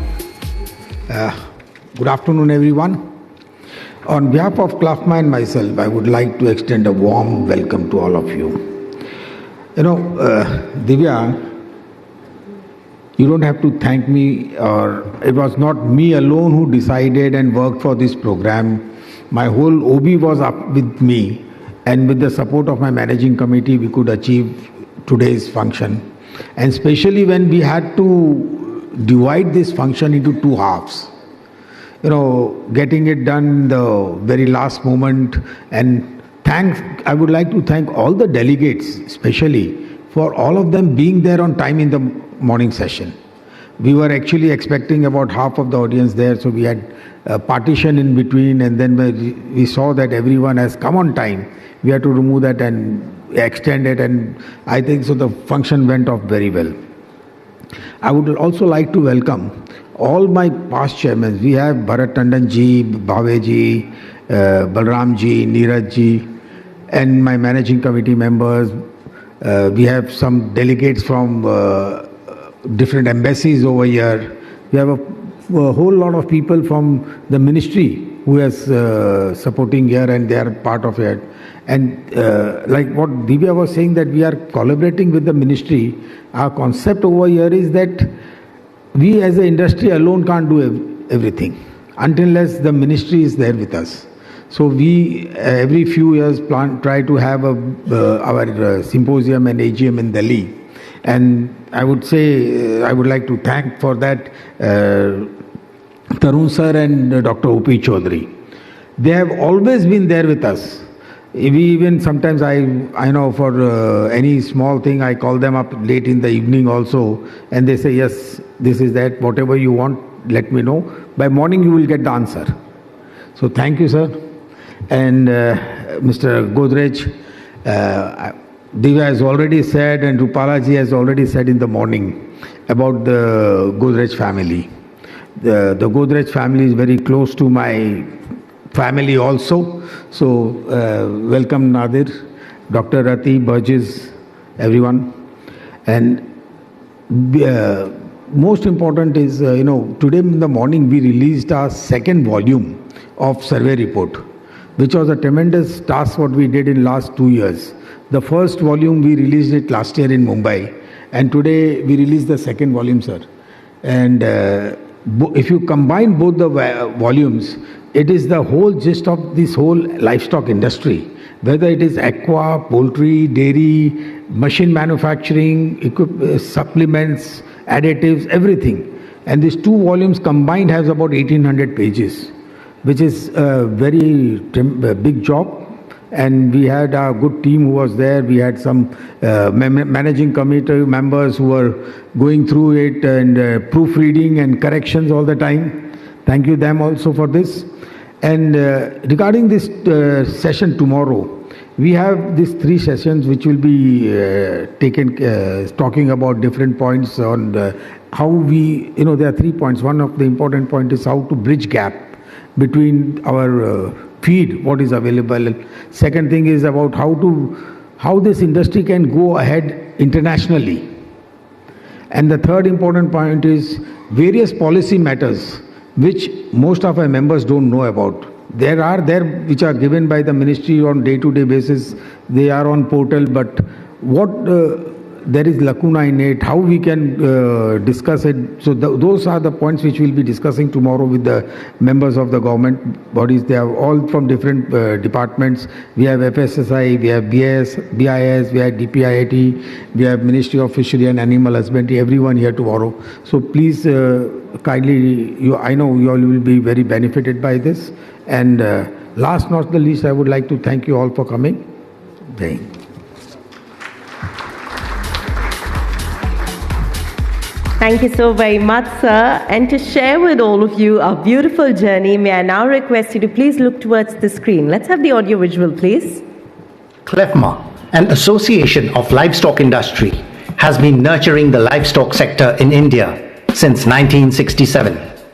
An apex organization representing over 233 members, CLFMA is the only all-India association of manufacturers of nutritionally balanced and scientifically compounded feeds for cattle, poultry, other animals, fish and prawns, and other livestock. With over 50 years of guiding the livestock sector through government liaison, CLFMA is recognized by central and state governments, livestock farmers, and related stakeholders. Its rich legacy boasts of eminent founding members and past chairpersons.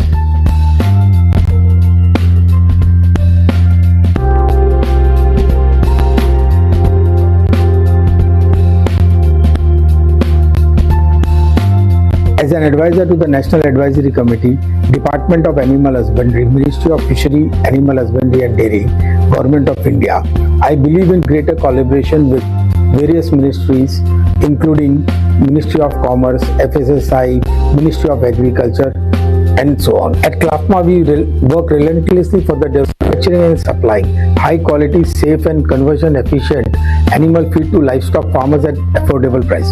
It is our commitment to this cause that has helped CLFMA build a formidable reputation in relationship management with the government. CLFMA today enables funding and investments in the livestock and animal feed sector. It aids in the development of livestock farmers and other stakeholders by helping facilitate exports and imports as needed for the sector. CLFMA has further partnered with the Government of India in helping put in place regulatory frameworks and coordinating with ports for ease of imports and exports. Its views assolate the government while formulating constructive policies for the livestock sector. CLFMA is the voice of the country's dynamic livestock sector. Its representations to the government include initiatives such as raising farmer issues, raising manufacturer issues, educational programs, new technology training programs, and connecting feed manufacturers with government policymakers. CLFMA collaborates with national and international associations and organizations to be the one voice, a unified voice for the Indian livestock sector. The various international associations include the International Feed Industry Federation. We are proud of our achievement in last year. One of it is having a feed additive list approved by Government of India in 2020 after 8 long years.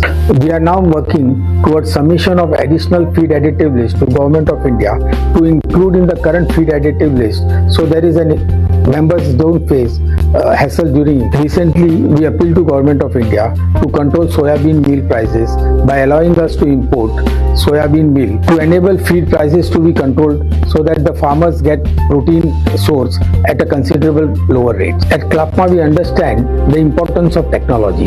Hence, we have requested the Government of India to introduce an app which will help farmers to have a proper good ration for the cattle and poultry, and the Government of India has agreed to do for it.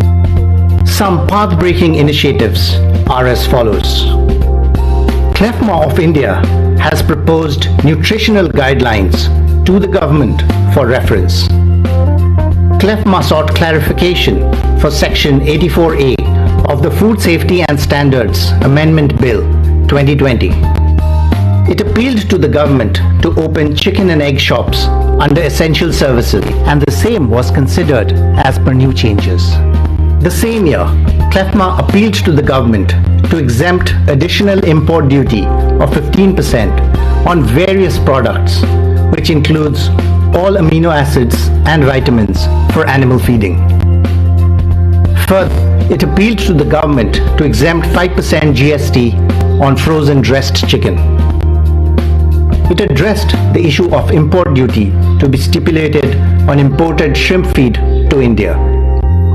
It also appealed to the government to exempt conversion of maize and corn into ethanol and DDGS. Apart from the central and state governments, we enjoy an excellent relationship with several other national and international bodies.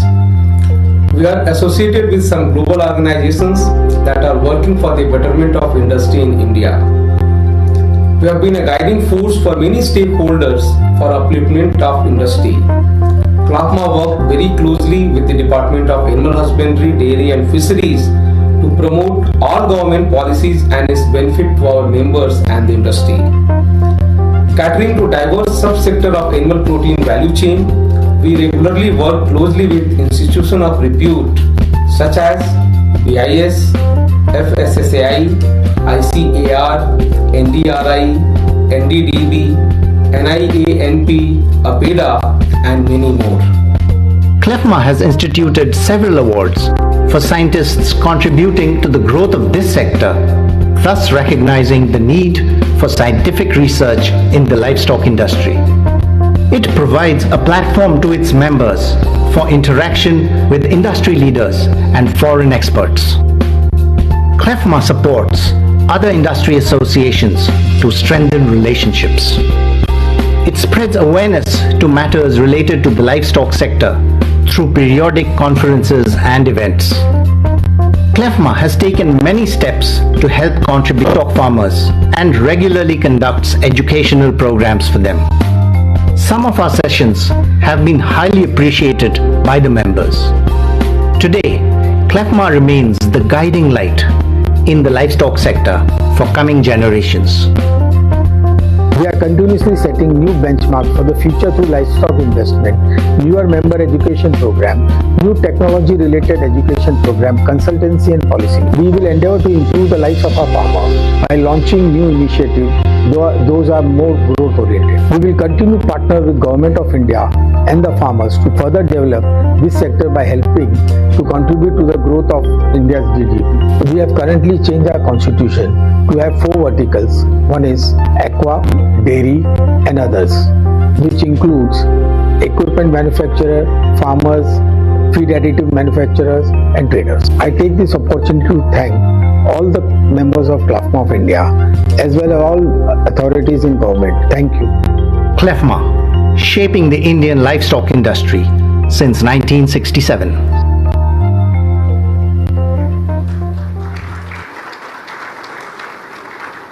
Thank you so very much for those warm applauses to CLFMA of India, which of course is the apex organization and the voice of the country's dynamic livestock sector.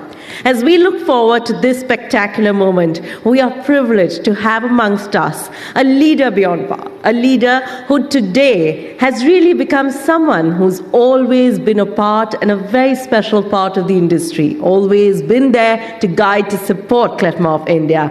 It is such a pleasure to have amongst us the alumni of Harvard Business School, an industrialist, a guide and leader. A round of applause as I present to you Mr. Nadir B. Godrej, Chairman and Managing Director of Godrej Industries Limited, and as we have the brilliant Dr. Rati Godrej and all you wonderful audience listening in, please put your hands together for the recipient of the fabulous Lifetime Achievement Award presented by CLFMA of India, presenting his keynote address.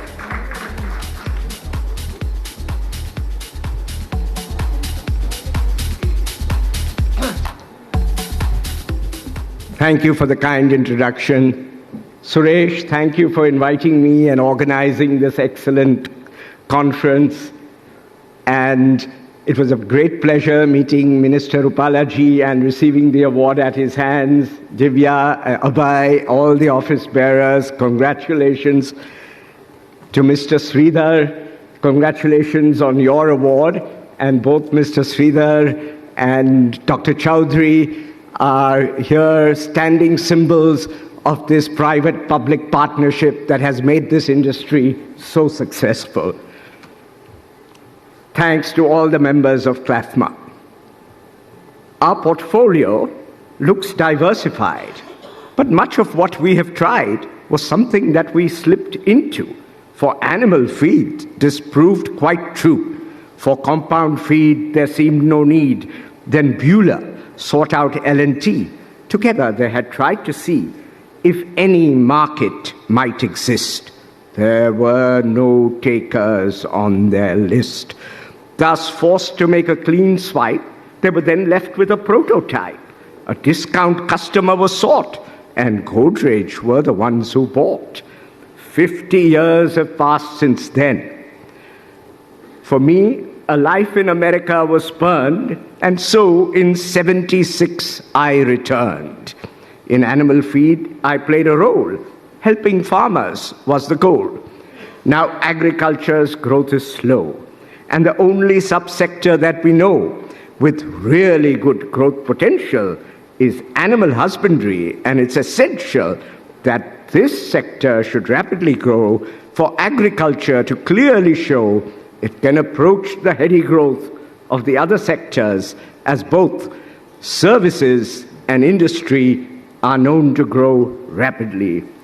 And without growth, there'll be no charm in struggling on at the farm. The demand for milk, fish, meat, and eggs stands on very sturdy legs. As the population rises and the nation urbanizes, women will work more and more, and so consumption's bound to soar. The people will have time to roam, more meals will be outside the home, and all will find it rather nice that we don't need to raise our price. I don't intend to be rude, but pulses are no fancy food, and yet their price is now so high that truffles too might heave a sigh. Now cereals make for hearty fare. They do provide a major share of calories on the cheap, and protein at a price not steep. Alas, all cereals' nature's such, their protein content isn't much. Now pulses have a wee bit more, but not much more, and that's for sure. Indeed, when it's correctly seen as good digestible protein, none of the pulses have a lot. Agronomically, they've lost the plot, as all their yields are very low, and often imports need to flow. And yet the prices rise each day. No one seems to know the way to get their yields to improve, for they are stuck in a groove. Few plants that grow in the field have a decent protein yield. The soya bean is an exception, but as a food it meets rejection. Because of its reasonable yield, its protein's cheap while in the field. It's not palatable till modified, not edible till detoxified, and all of this adds to the cost. Much of the benefit is lost. Since we are not yet allowed to grow varieties that are GMO, our current yields are very low. We have a shortage, as you know. This might lead to confusion, but for a simple conclusion, the answer lies, as we will see, within our own industry. The way to go is innovation. Quick progress will help our nation. For our nation, benefits are seen. The provision of quality protein. Animal husbandry can be planned with a poor quality of land. Our forex reserves we can replete with exports of shrimp and meat. There are many animals we can grow. Cattle, chicken, shrimp we know. But other species are also there. We could greatly increase their share. I do believe it would be wise supporting a startup that bravely tries to reach out and organize the minor species found here and there and support them everywhere. Turkeys, ducks, goats and sheep, all this and more we can reap. Murrels, crabs, geese and quail, of exotic species we can avail. In insects, one already sees the culture of silkworms and bees, but many nations are already steering to widespread insect rearing. The poultry scene is generally bright, but in crises, customers take fright. Whether it's COVID or it's flu, in every wave there is a slew of bad news that's misconstrued. Consumption then gets subdued. We often wonder, why, oh why, does demand just collapse or die? It can fall and even sink without the slightest logical link. When chikungunya widely spread, the chikundunya badly bled. We go through all these crazy antics based on sound and not semantics. The sector's value addition's low. The farmers lack benefits that flow. In this commoditized industry, high volatility is what we see. Now profits soar and then they fall. It's very hard to take a call. The big problems that I see are small scale labor intensity. There's scope for digitization as well as efficient automation. Network effects can overwhelm scale. There are many benefits farmers can avail. Input supply and output sale. Reliable advice without fail. The technology of this new age boosts both income as well as wage. Now farmer income's very low. So how can we make it grow? Yes, doubling income is the call, but this initiative may fall as animal husbandry is neglected. So the government has selected 2 funds to get the sector started. The funding's large and big-hearted. If we were to get our act right, the future will be very bright. An end to protein deficiency, high levels of efficiency, new technologies unfurled, exports to the Gulf and the world. In milk, we already lead. In all the others, let's succeed. Let us be bold, green, and wise. Let us strive and seize the prize. Provide our people with good health and our farmers with some wealth. But of the agri-GDP, 1/3's animal husbandry. The dairy growth is very steady, but poultry's growth is truly heady. One thing we should understand, fast dairy growth requires more land. If we multi-crop the field and improve the fodder yield, our dairy sector would then grow and milk will surely overflow. Now, poultry is the way to go. There are 2 products, as we know. There is the egg, and then there's meat. The egg is an amazing thing, and I, for one, could always sing its praises for its package well, with its own protective shell.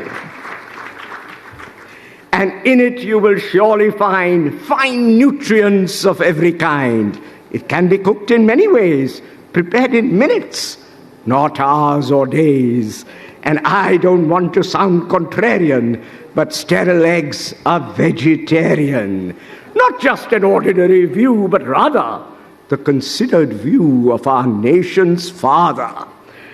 That poultry feed conversion's low. Unlike cows, for both eggs and meat, you should know that poultry feed conversion's low. Unlike cows, they don't eat grass. But in a sense, they also pass. Soya meal and corn are fed.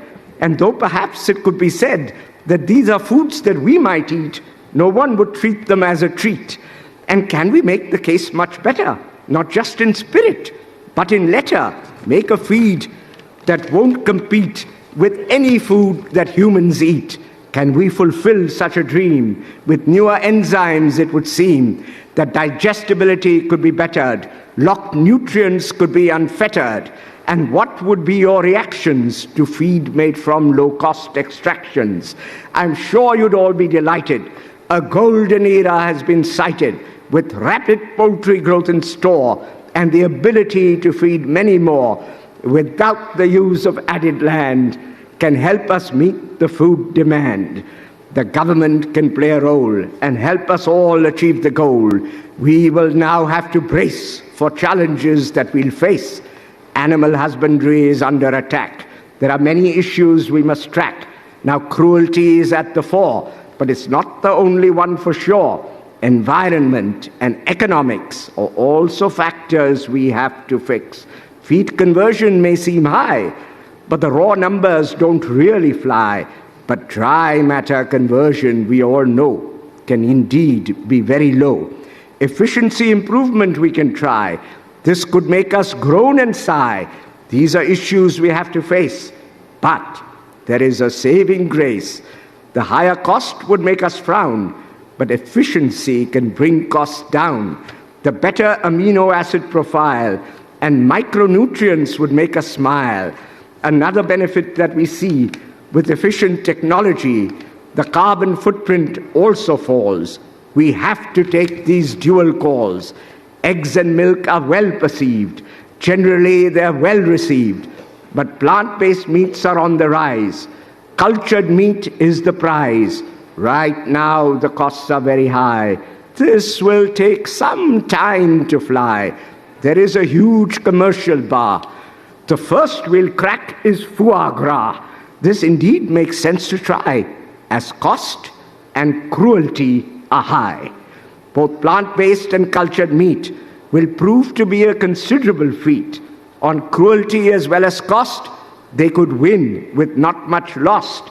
But it must still be confessed, if products are highly processed, on naturalness they may lose out. This indeed could be a doubt. Our heads, though, can't be in the sand. In fact, we have to understand these changes will come our way. They will indeed arrive someday. Till then, we must do our best. We must pass the efficiency test. This is indeed a big ask, but we are up to the task to study what new technology could possibly help us to be quite hunger-free sustainably. What is the challenge that we see? Greater resources, it can be seen, are needed to produce protein. In India, we are rather short, and therefore all of us now ought to find a more efficient way to produce protein and save the day. In India, milk yields are very low. This adds to the costs, as we all know. More cows are grown, more feed is fed. You also need a bigger shed, and all this leads to higher costs. But something else is also lost. The consequences are very dire, as carbon emissions are also higher. There is a tool that we can wield, and that, of course, is higher yield. Now, normal breeding is very slow. There is a faster way, we know. We asked ourselves what could then be the cutting-edge technology in agriculture Israel leads, and IVF met our needs. Now crossbreeds are a compromise, and that approach once seemed wise. The compromise that one would see was between yield and immunity. Human nature is always loath to give up something, as we want both. Of course we want the highest yield, and Indian immunity in the field, the best yield from both sperm and egg, while immunity stands on another leg, not from parents, but something other, the placenta of the surrogate mother. Now, NG Card, our research station, is a fountainhead of innovation. We know they can succeed in remediating low-value feed. For us, an even greater hope is the tremendous scope of rumen bypass technology. The benefits that we see are lower cost or higher yield. This is the power that we can wield. With steady progress in newer feed, along with our superior breed, we are now sure we can succeed in providing protein, our dire need. If we reduce our footprint as well as cost, it will be a while before all is lost. Thank you.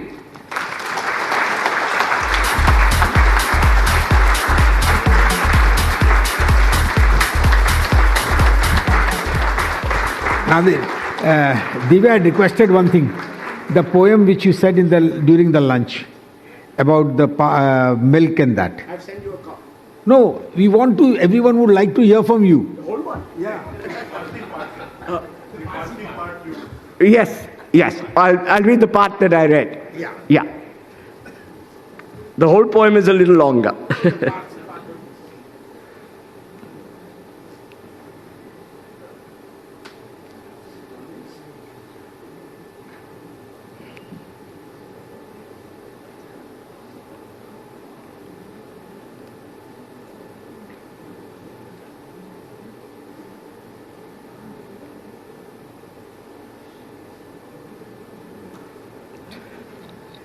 I'll start a little bit earlier than I read at lunch. Zoroastrianism next hit a peak when Cyrus built a vast empire. The emperors had a tolerant streak. The Jews maintained that the entire Temple of Jerusalem was reconstructed just for them, and they acknowledged gratefully their freedom from captivity. Perhaps at this stage it would be wise to talk about the exchange of ideas over a wide range. The devil, hell, and paradise around this time spread to the West, as many scholars can attest. For 1,000 years, off and on, Zoroastrians were at the helm. 3 continents they ruled upon. It was a civilizing realm. Then from Arabia came the hordes, and Persia fell beneath their swords. King Yazdagerd was cruelly killed. The true believers were instilled with dread, and yet they kept the flame. But when they could take it no more, they just set sail for another shore. And I don't think that we could blame the Indian prince who saw them land for taking a suspicious stand. His land was full. He had no need for people from a distant land. Refusal wasn't in his creed, And so he thought they'd understand if he could cleverly convey there was no way that they could stay. A pitcher full of milk was sent. The Persian priest read the intent, but he could not accept a no. He slipped a lump of sugar in and sent it back. And what a win! The community began to grow, but like the lump, it stayed quite small. In sweetness, though, we have it all. Thank you.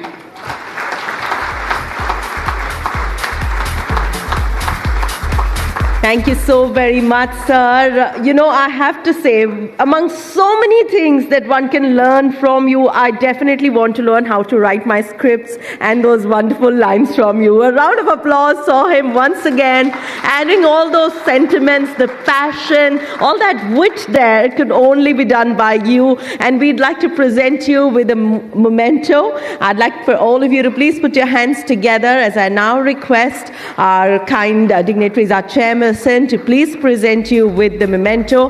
May I request Mr. Deora to please do the honors.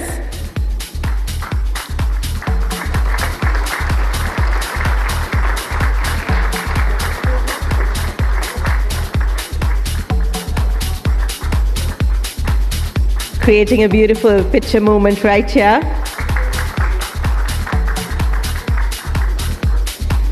Thank you so very much. I'm now about to invite yet another industry veteran, someone who has contributed immensely to the industry. An IAS officer, a very, very passionate person. May I request all of you to please put your hands together as I now request Shri Tarun Sridhar to please address you all. A round of applause for him, please.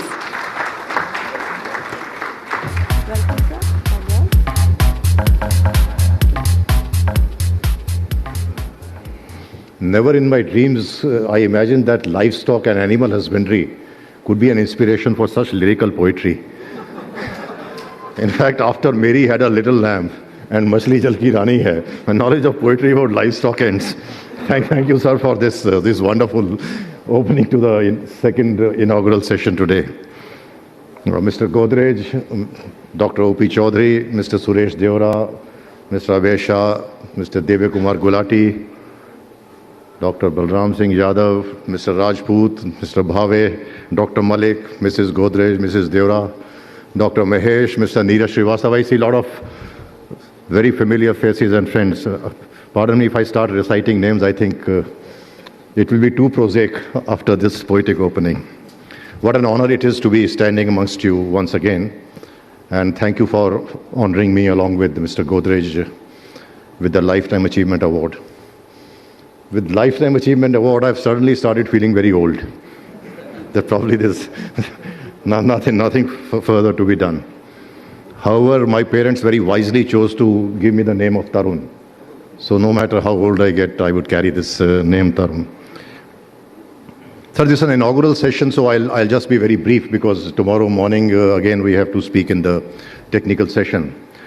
I had the good fortune of being part of the consultative process when theme for this symposium was to be decided. I had a lot of interaction with Mr. Deora, Mr. Bhave and Divya. There is some thought which has gone behind this, and I would like to share that with you, looking beyond the present. You see, the present of the livestock sector, and when I am talking of livestock sector, please bear in mind that I am including the entire gamut of fisheries and aquaculture. Because livestock and animal husbandry itself comprises of various subsectors like dairy, poultry, piggery, sheep husbandry, goatry, and then a whole lot of other animals like camel, yaks, fish, aquaculture, etc. So when I'm using the term livestock, it is an omnibus term for the entire sector. See, livestock sector, despite the fact that it has very consistently recorded a very impressive rate of growth per annum, all through the history of its development in our country, has always been a very poor country because of the larger agriculture sector. It was always pushed to the margins in terms of the political agenda as also the governance agenda of this country. However, over the last 4 or 5 years, certain significant developments took place. You all know of those developments, but I'll briefly mention. First development which took place was somewhere around, I think, February or March of 2019, when a decision was taken to separate the Department of Fisheries from the erstwhile Department of Animal Husbandry and Dairying. You see, Department of Animal Husbandry and Dairying used to be one of the departments of Ministry of Agriculture. I have worked both as a joint secretary in the erstwhile Department of Animal Husbandry, Dairying and Fisheries when it was a part of the Agriculture Ministry. Although the department had an independent secretary and an independent administrative setup, etc. However, in terms of the time and the involvement of the Agriculture Minister into livestock sector, I would say, Dr. Chaudhary would bear me out if my figures are a bit astray, would not be more than 5% of his total investment into the agriculture sector. Despite the fact that this is a sector which was contributing nearly, I think, more than 30% to the entire agricultural GDP. Plus the fact that a very large populace was involved in the livelihoods and employment in this sector. So one significant development was that fisheries was separated into a separate department, realizing that fisheries and aquaculture has its own set of issues and challenges which need to be separately addressed. And I had the privilege of being part of the process to conceptualize creation of a new department and well prepared the entire scheme and outline of how the department would function, and also had the privilege to be the first secretary of the fisheries department also. Immediately thereafter, within the next 2-3 months, a separate ministry was carved out with a separate minister, with Mr. Giriraj Singh as the first minister, the Ministry of Fisheries, Animal Husbandry and Dairying. Now, this was a very, very significant step. Now, the separation from the Agriculture Ministry in terms of the governance structure was complete. Thereafter, government took a very important step, merely creating a different building and a house and some set of people doesn't serve anything unless there is investment in the sector, investment not only in terms of money, but investment also in terms of appropriate policies. I remember when the new government took place, I think it was May 2019, Mr. Chaudhary, if I'm Dr. Chaudhary, May 2019. The government took, after the general elections, the government took over. The first cabinet meeting of this government, this was again something very, very unique for us as a bureaucrat that, well, suddenly this sector has become so important. The first cabinet meeting of the new government, the first agenda item was this 15,000 crore project for eradication of disease control of foot and mouth and brucellosis. Dr. Malik, Dr. Chaudhary, they were all part of this process when overnight we created a cabinet note, conceptualized this thing, put into place this scheme, which was, so this was a very unique thing, and this sent a very strong political and administrative message. Now that the government had placed this sector very high on its governance and policy, political and governance priorities. So why I'm pointing it out is that now if the sector does not do well and does not take off from there, all of us will be collectively responsible. Now we don't have any alibi in terms of saying that there is no response from the government, there are no policies, there's no investment.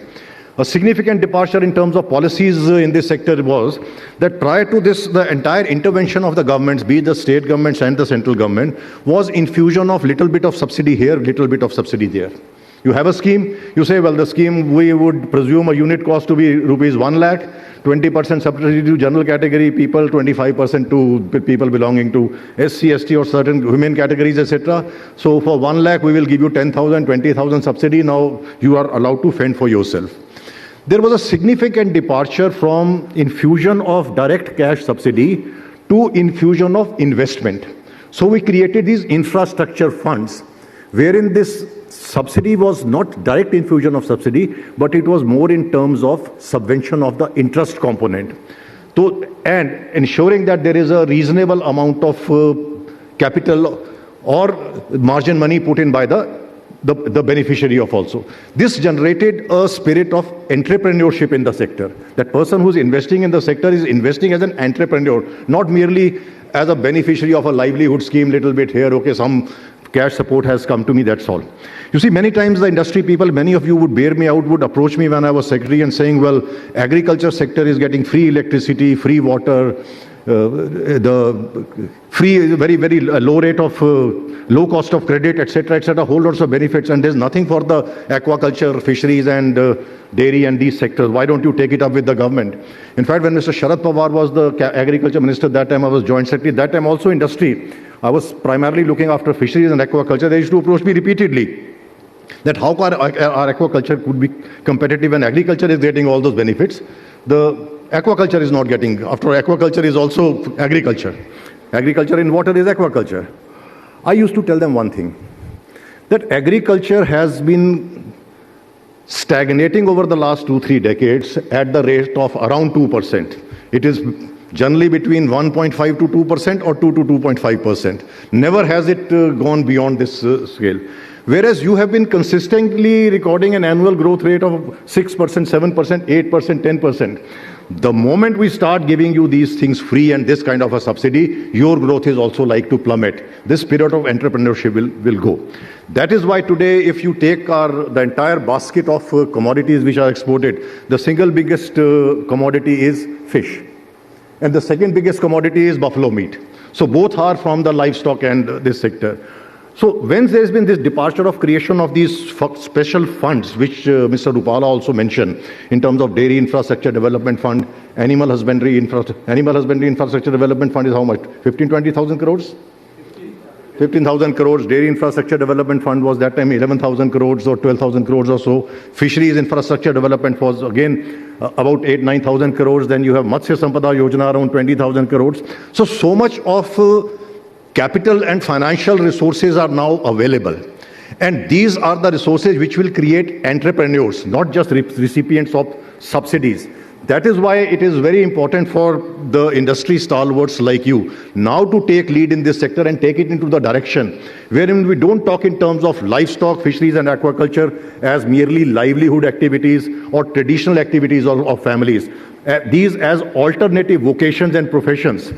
Now the time has come when a young boy or a girl from a middle class family in urban area, when put a question as to what would you like to become when you grow up, instead of answering merely engineer, doctor, police officer, IAS officer, says, I would like to become a farmer. I would like to maintain a dairy. This is the kind of entrepreneurship which this sector can now create. I will not take much time. Just a few things from my own experience of interacting with the sector.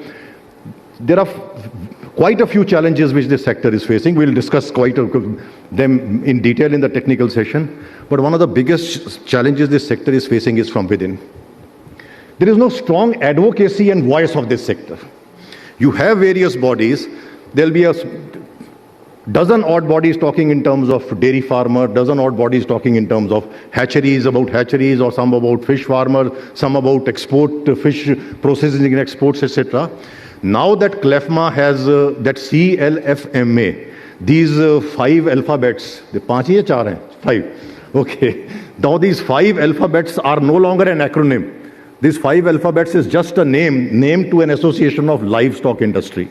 And again, your livestock also includes fish. Your livestock also includes fish. So if this is a body which is now an association of the entire livestock industry, please try to convert yourself into a strong advocate and voice of the industry, not merely some few manufacturers here or there. This would be very essential. Why I'm saying is that when this industry, whenever it has faced crisis, I have found that either Mr. Chaudhary or someone in the government is fighting a lone battle if he wishes to. He need not. Mr. Chaudhary need not be fighting your battle. He would bear me out when the Uttarakhand High Court passed an order saying that henceforth there shall be no battery cages. Delhi High Court had also issued notice that why not ban battery cages, etc. There was no voice from the industry. यहाँ हरियाणा से बैठे हैं हमारे साथी. He and a few people, small, yes sir. They came, but the big poultry persons were sitting very complacently. Doesn't matter, we'll manage the situation, etc. And we were trying to gather people, commission studies, etc., to confront the court, and the strong lobbies which were agitating against our poultry, etc. The industry was nowhere to be seen to be united in terms of fighting this enemy from outside. Secondly is there are a lot of lobbies, very strong lobbies and very vociferous lobbies which are trying to scandalize our entire livestock sector. Recently, for I think months together, there were 2 full-page advertisements in Times of India. And Times of India is the largest circulating English daily, I think in Bombay, Delhi, and most of these places. 2 full pages, Sunday edition, it would be costing lakhs and lakhs of rupees, in very bold, very bold font, colored font, saying the milk you consume is dangerous and full of antibiotic residues. And then in very small print it was further written, if not tested properly. Then further it says, take milk only from our company and our brand, etc. It continued for a month. There was nobody to counter it. Then I had retired. So I didn't have any position in the government. But I called up FSSAI that please summon these people and put an end to this kind of a mischief and nonsense. Nobody is countering when there's a propaganda in the international markets, etc., that there is a reckless or rampant use of antibiotics, antimicrobials in our livestock products. Now, without any data, without any information, or if there is a data, it's a humbug data, not collected scientifically, etc., there's an opinion which is floated around. There are milk analogs coming into the market and trying to, how they are publicized is that milk is bad for health. However, soya milk or almond milk or all these milks, now they cannot be termed as milk. Legally they are not milk. FSSAI has issued a notification that you can't call them milk because it is misleading. But nobody from industry, I've never seen an industry voice being raised. Amul probably made a noise at one time, but singly Amul has that stature. Why I'm highlighting these few things is, for instance, methane emissions. Now there is this thing that consume less livestock products. So globally, all the Western, the advanced economies, the developed countries, more than 60% of their protein requirements are from livestock products. Whereas in Africa, Asia, the developing countries, which include developing countries like India, China, etc., which now are basically somewhere between developing and developed, it is 22%. And parts of the world, it is not even 10%. So there is a case for increasing the protein intake from livestock products.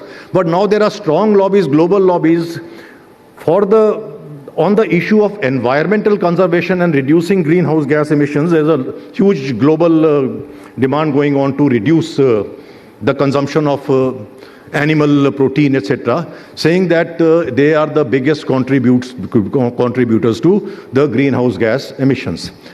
There are no authentic studies anywhere in the world which can actually compute what is livestock's contribution to greenhouse gas.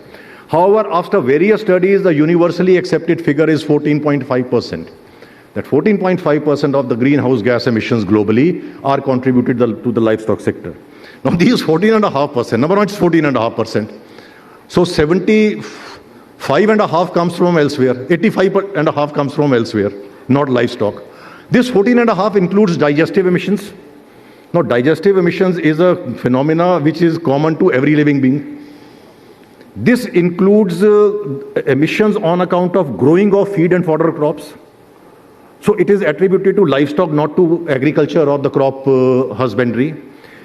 It includes transportation of livestock products right from the farmer to the various levels up to the consumer's table. So that is not to the transport industry. So if a truck is carrying one crate of eggs and 20 other industrial products, probably that is the emissions are going to the... So this kind of propaganda goes on. Similarly, in terms of antimicrobial residues and the AMR, etc. Very misleading opinions, misleading statements are being made, etc. But there's nobody you don't have to fight it. If there is some responsible body is making a statement, we have to sit back and take note and maybe consider it. But once it is misleading on the basis of data which is highly suspect, I think industry needs to stand as a whole to guard itself, or at least to educate the consumer by putting up the correct figures. That is why, to that extent, I'm very happy that you have brought out these. Last year in Bombay, you gave the first volume and the second volume. These are the kind of information that data is very important. And if you could digitize this data and digitize it in a form wherein a person can access or whatever could be of his choice and option, I think that would be a great idea. Sorry, ladies and gentlemen, I just wanted to make a very formal statement of 2 or 3 minutes, but I got carried away.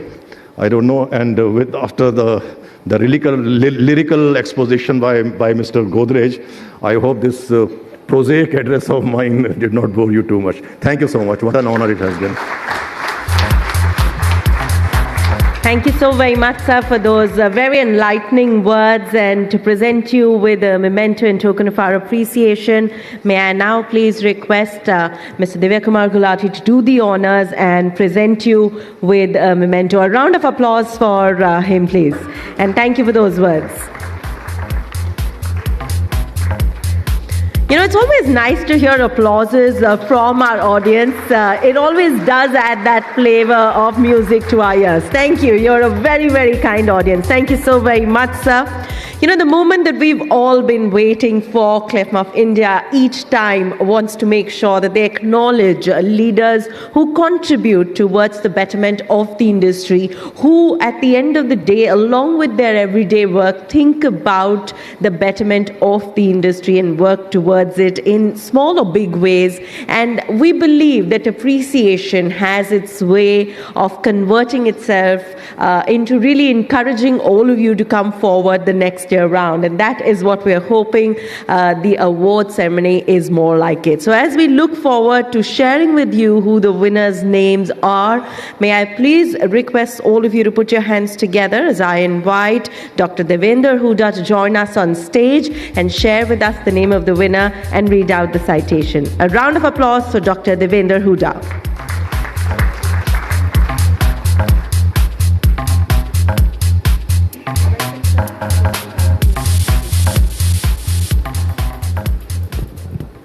Good evening, ladies and gentlemen.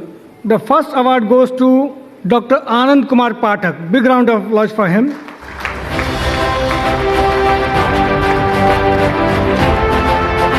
Dr. Anand Kumar Pathak was born on 5th January 1974, did his BVSc and MVSc from Veterinary College Durg and PhD from IVRI. Presently he is working as Senior Assistant Professor in Department of Animal Nutrition in SKU AST Jammu. Dr. Pathak has 18 years of experience. He has instrumental and pioneer worker in designing, fabrication, development of manually operated MNB and DCF block making machines, and commercialization of MNB CT technology and CT DCFB technology is ready for the commercialization. He has created more than 375 publications and organized 16 training as a coordinator and co-coordinator. He has successfully guided 9 MVSC students, and out of that 2 got the Best Thesis Award. He has been Distinguished Scientist Award for Excellence in Research, Dr. Varghese Kurian Best Scientist Award, Best Innovator Award, ANA Dr. MS Rahal Award, NAVS Associate, 16 Best Oral Paper Presentation. Along with that, he is also Fellow of BSS, ISRD, Member of IPR Cell, SKU AST Jammu. Roadmap of Feed and Fodder Development Program under NLM and Policy Farming for UK, UT of J&K. He is continuously engaged in teaching, research and extension activities, and his research work solely based on the farmer and feed industry needs orientation. He has expert in the least cost formulation using local available conventional and unconventional feed sources. Big round of applause for Dr. Anand Kumar Pathak.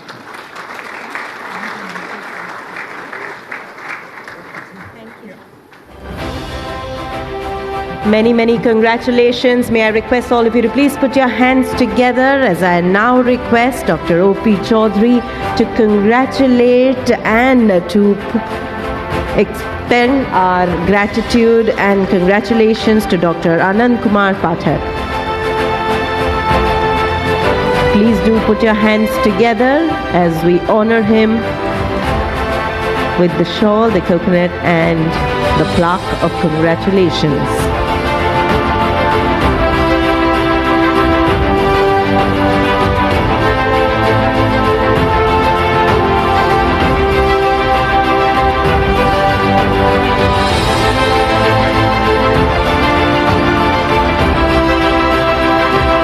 Requesting Dr. Chaudhary to present the plaque.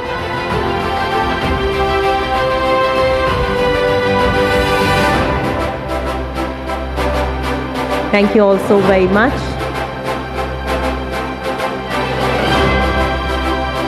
And congratulations to you, sir.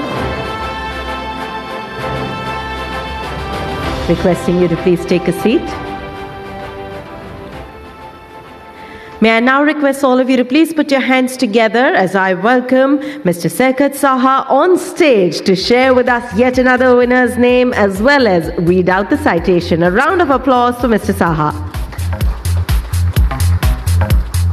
Hello everyone. The second awardee for this section is Dr. Pankaj Kumar Singh. A big round of applause please. Dr. Pankaj Kumar Singh is a professor and head of Animal Nutrition Department of Bihar Animal Science University, Patna, India. He has 21 years of experience of teaching of animal nutrition and feed technology at undergraduate and postgraduate levels. Dr. Singh has contributed in area of scarcity feeding, area-specific mineral mixture, unconventional feed resources, and economical ration for livestock and poultry. He has handled 10 research papers and guided 12 master and doctoral students. Dr. Singh has an international exposure at University of Florida, USA as a visiting scientist. He has authored more than 8 books, 6 lab manuals, and around more than 100 publications in reputed journals, and presented many papers in various conferences and symposia. Dr. Singh has served as an animal feed industry as an experienced feed formulator. He has been Vice President of Animal Nutrition Society and Animal Nutrition Association of India. He is a member of editorial boards of national and international scientific journals. Dr. Singh is recipient of Fellow of Animal Nutrition Association of India, Young Scientist Award of Uttarakhand State Council of Science and Technology, Dr. S.K. Ranjan Best Doctoral Thesis Award of Animal Nutrition Society of India, Best Teacher Award 2021 of Bihar Animal Science University, and many more. A big round of applause for Dr. Pankaj Kumar Singh.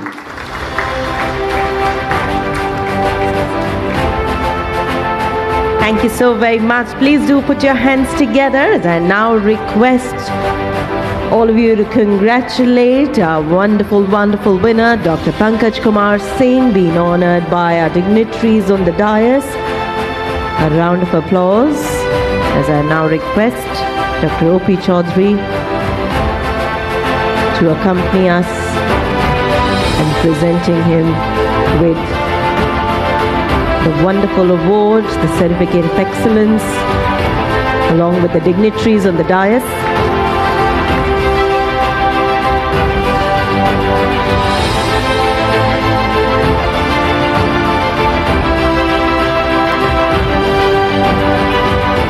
Many, many congratulations to both the recipients of the CLFMA of India Award and presented for their contribution towards the industry.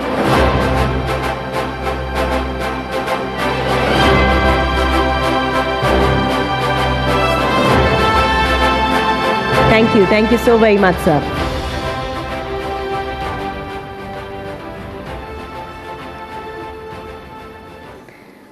Thank you for joining us.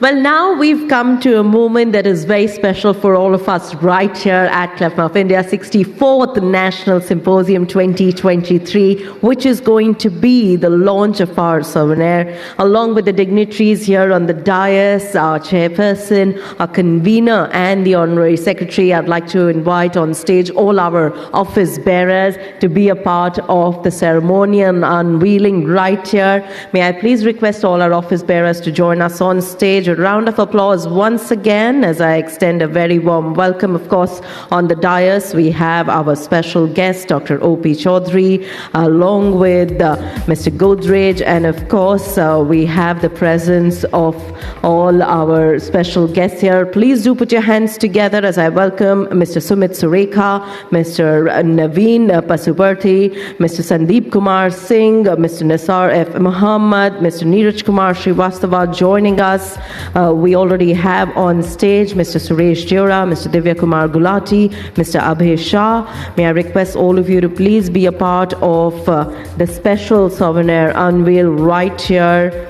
We already have the presence of Mr. Tarun Sridhar on stage. We are also being accompanied by Mr. Godrej and our guest, Dr. O.P. Chaudhary, amongst us unveiling the souvenir. Requesting the team to please step forward to collect the packages.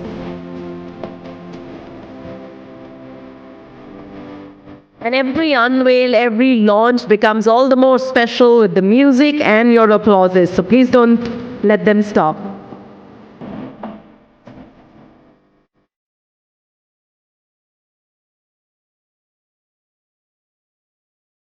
The office bearers, the FLECMA of India, along with our dignitaries.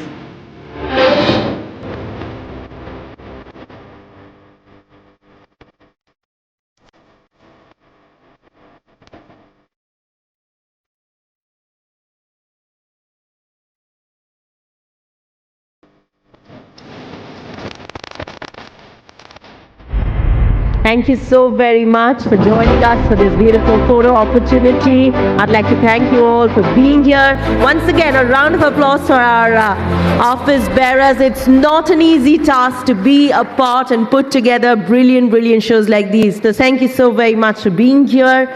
And as we look forward to learning a lot more, it is such a pleasure to have amongst us Dr. O.P. Chaudhary, Joint Secretary, Department of Animal Husbandry and Dairying, Ministry of Fishery, Animal Husbandry and Dairy, Government of India. I'd like to request all of you to please put your hands together as I now request him to address the audience. Please do put your hands together.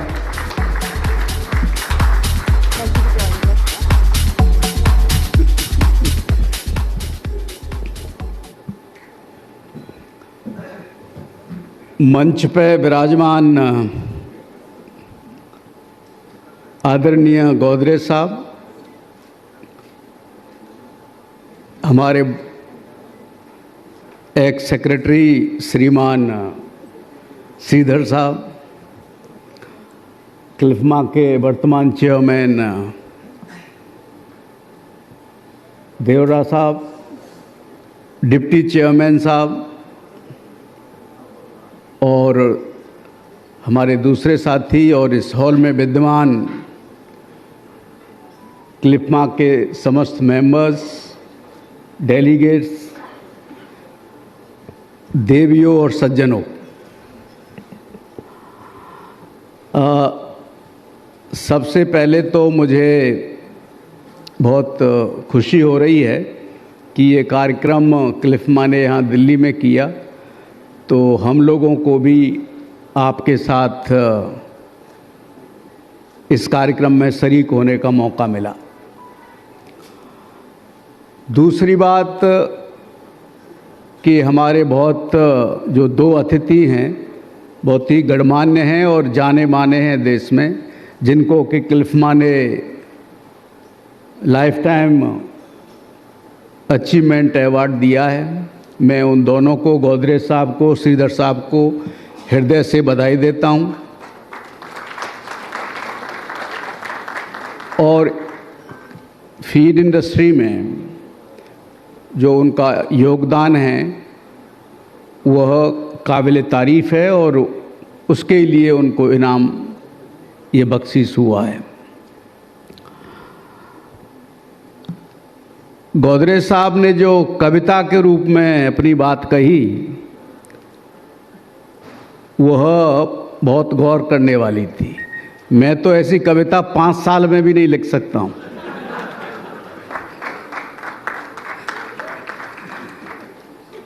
और ऐसी भी कविता, मतलब Einstein को भी बहुत जोर आएगा, science को कविता में लिखा। तो मैं उनसे बात कर रहा था कि इसमें तो आपको कई महीने लग गए होंगे लिखने में। तो it was all science written in a very rhythmic poetic way. It was so beautiful, so lovable that how a complex thing can be made into a very sweet and beautiful thing. तो उन्होंने उसमें जो सारे पहलू थे feed and fodder industry के, वो सब बातें उन्होंने कंसेप्चुअलाइजेशन से लेके मार्केट तक सब डाल दिया उन्होंने कविता में। और श्रीधर साहब को तो आप जानते ही हैं कि मैं तो उन्हीं का चेला हूं, तो वो भी बहुत अच्छी सोच के धनी हैं, बहुत ही प्रोग्रेसिव हैं। और ब्यूरोक्रेट जो इंडिया में जिस तरह का समझ है ब्यूरोक्रेट की, उससे एकदम अलग उनकी समझ है। और उनकी भी समझ यही है कि हम सब एक ही लोग हैं, कोई टेबल के उधर बैठने से अलग नहीं हो जाता। और इसलिए हमें एक दूसरे को समझ के और पॉलिसी तैयार करनी चाहिए जिससे एक देश आगे बढ़े। जब आप समझोगे ही नहीं लोगों को, अक्सर क्या होता है कि ब्यूरोक्रेट्स में जो लोग बताते रहते हैं, मुझे तो ज़्यादा पता नहीं है क्योंकि मैं तो ब्यूरोक्रेट की तरह कभी रहा ही नहीं, कि वो आपको 5 घंटे इंतज़ार करा देगा, फिर आपको ऊपर नीचे देखेगा, फिर एक आध बात आपकी सुन लेगा। अब आप बताओ, इसमें अगर मैं गोदरेज साहब की भाषा में कहूँ साइंस के रूप में, तो साइंस तो यह कहती है कि भाई जो आदमी जिसका अपना अनुभव नहीं है, जैसे फीड बनाने का, मैं तो किसान का बेटा हूँ, मेरा कोई अनुभव नहीं है फीड बनाने का। अब मैं ऐसी कुर्सी पे बैठा हूँ कि मुझे ऐसी पॉलिसीज़ बनानी है जो काम मैंने कभी किया ही नहीं। अब इसका इंटरेस्टिंग एस्पेक्ट देखो, मैं कई बार इसकी इंटेलेक्चुअल डेप्थ में जाता हूँ कि मेरा क्या रोल हो सकता है। तो फिर ये समझ में आता है कि भले ही आपको फर्स्ट हैंड एक्सपीरियंस नहीं है, लेकिन आप में इतनी समझ और इतना मादा होना चाहिए, जिसको आप कहते हैं ना कंप्यूटर मॉडलिंग कहते हो आप, कि आप इमेजिन कर लो सामने वाले के काम को और ज़्यादा नहीं तो 90% उसके करीब पहुंच जाओ। अब 90% करीब कैसे पहुंचोगे? जब उससे मिलोगे, बातचीत करोगे, उसके काम को समझोगे, तब आप इमेजिन करने के बाद जो एक्चुअल उसका एक्सपीरियंस है उसके 90-95% उसके करीब पहुंचोगे। जब उसके करीब इतने पहुंचोगे तब आप उसकी मदद कर पाओगे। लेकिन आप तो बात ही नहीं करना चाहते, आप तो मिलना ही नहीं चाहते। अब आप देख रहे होगे, क्योंकि आप सब इसी देश के लोग हो, रोज सरकारी आदमियों से मिलते हो, कि जब आप मिलना ही नहीं चाहते लोगों से, बात ही उनको समझना ही नहीं चाहते, तो उनकी मदद क्या करोगे? तो ये जो सारी बातें हैं, मुझे गोदरेज साहब की कविता में जो साइंस वाली कविता थी ना, तो ये भी इसकी साइंस है कि अगर आप पॉलिसी में कुछ मदद करना चाहते हो किसी की, तो पहले समझो उस बात को।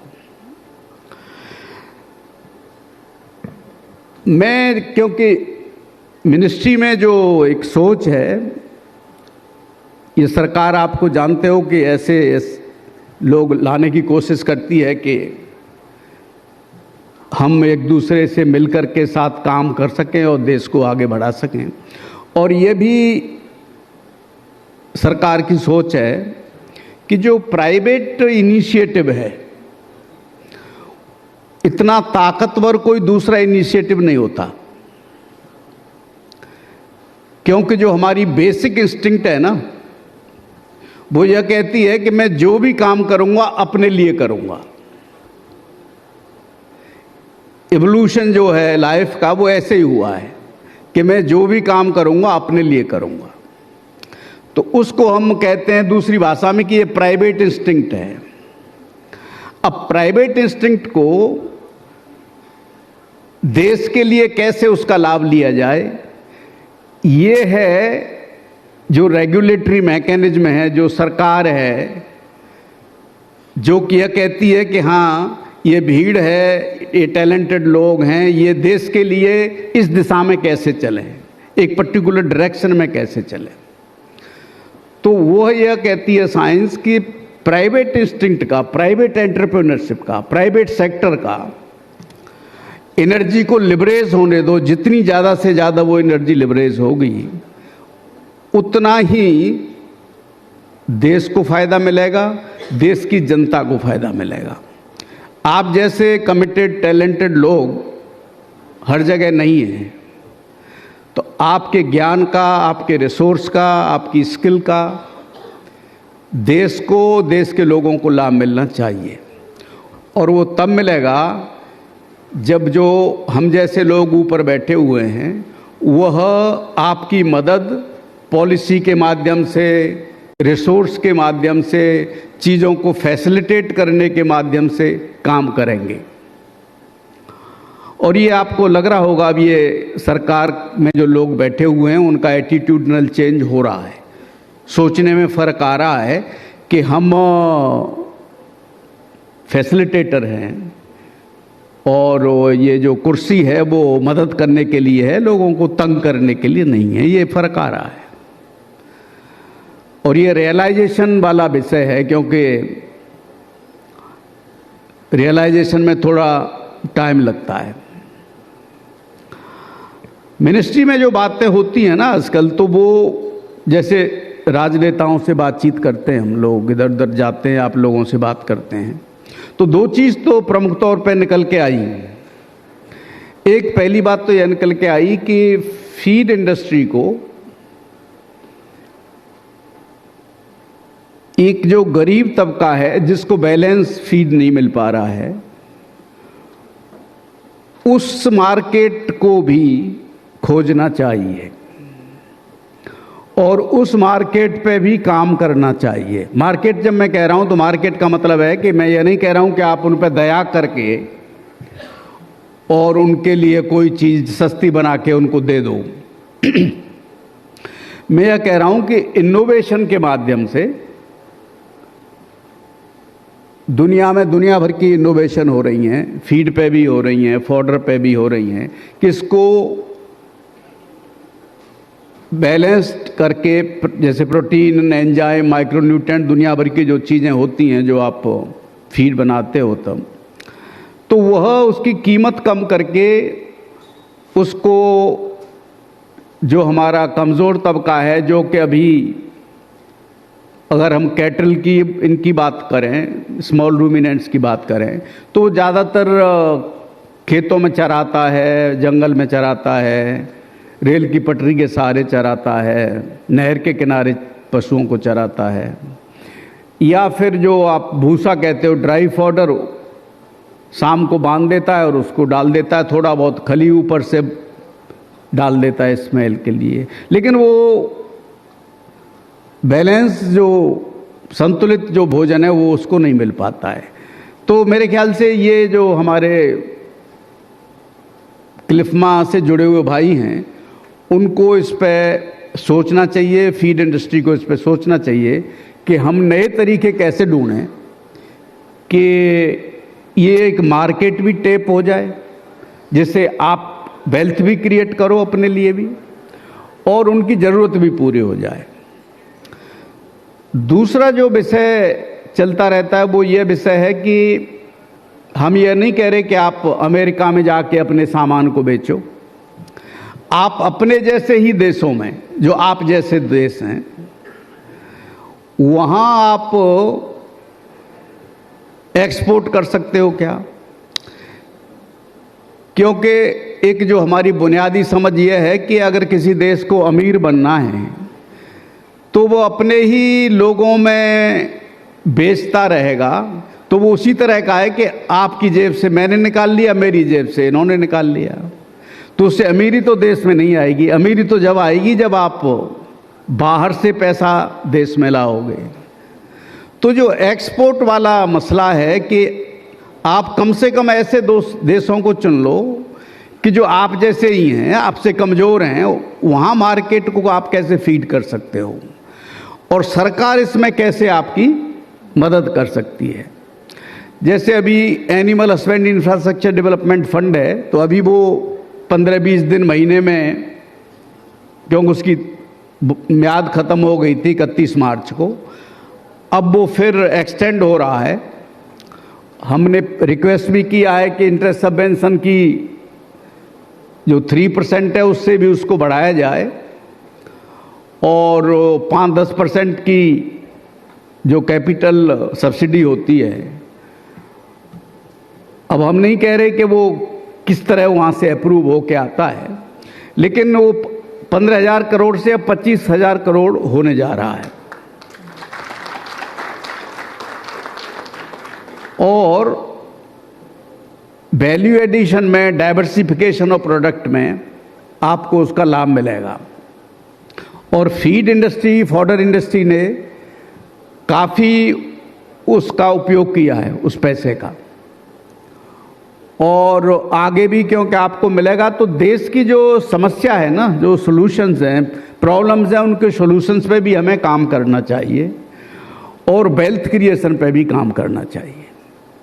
अच्छे नागरिक होने के नाते हमारी जिम्मेदारी ये भी है कि कई बार मैं देखता हूँ कि यहाँ गांव में इस वाले घर में 20 किलो दूध है, और बगल वाला जो घर है वहाँ चाय पीने के लिए भी नहीं है।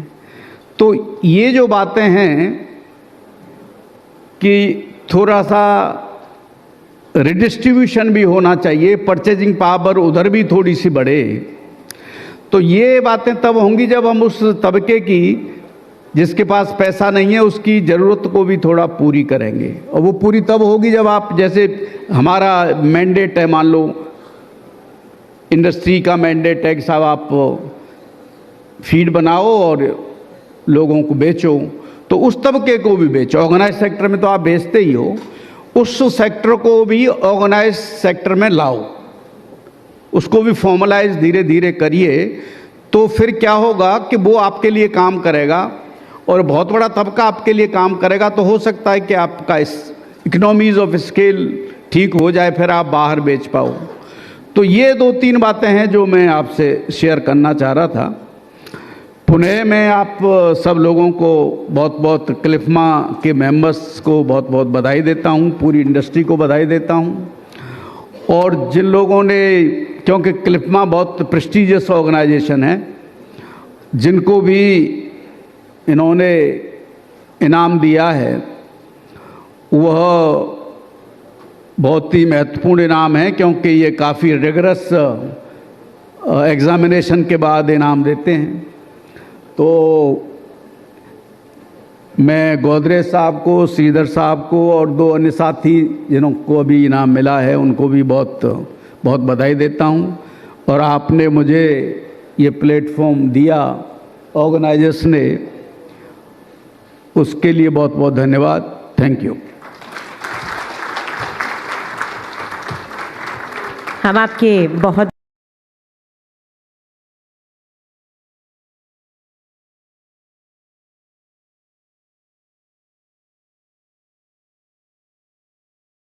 of our Day-1. May I now present the stage to Mr. Abhay Shah, Honorary Secretary, CLFMA of India. A round of applause for him, please. Thank you, Isha. So once again, I'm given this opportunity to say the vote of thanks. To begin with, first, again, I would like to convey thanks to Rupala ji, who was the main person in the morning session, and he shared so many interesting things with us. One of the things was the Bal Gopal cooperative that he shared with us, and that has really sown a seed in a lot of minds, and he extended it to try and inculcate that into your families, your industries, and also the livestock sector. So that was very interesting. My next thanks goes to Ms. Nadir Godrej. It was very, very entertaining to hear the poem. I think I am short of words to really express how interesting it was, and it was interesting, it was entertaining, and I think everybody got blown away with that. So thank you, sir. Thank you so much.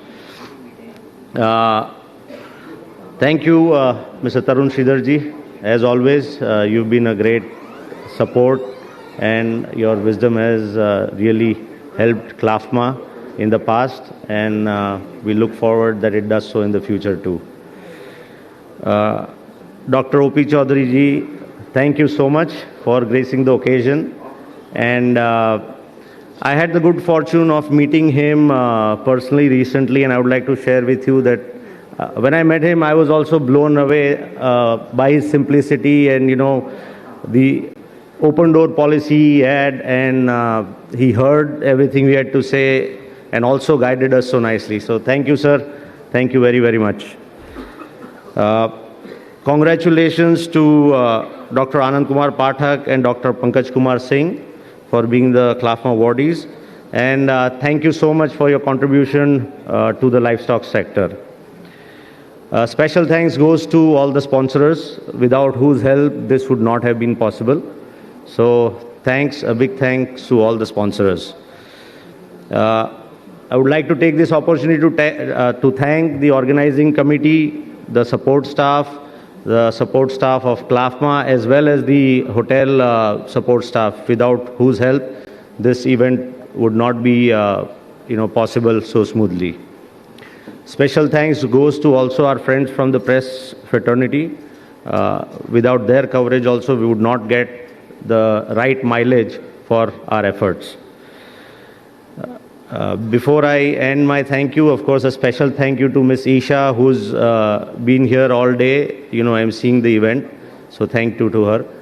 And lastly, we have a very fun-filled, entertaining and spirited evening ahead of us. So please join us over here to enjoy the evening. Thank you very much. Thank you so very much, sir. Once again, requesting our dignitaries on the dais to join us for a group picture as we capture this moment, and thank you all. A humble request to each of you to please join us back in the hall shop at 7 p.m. We have a lot in store for you, and I assure you it's going to be an enchanting evening. For our gala, we're doing a slight setup change, so I'd like to request you to please carry all your belongings with you. We don't want you to lose any of them. You're welcome to enjoy an hour of networking outside the hall. We meet again sharp at 7 p.m. for an evening dedicated to a lot of dance, music, a lot of promises of prizes for all of you right here. So thank you so very much for joining us.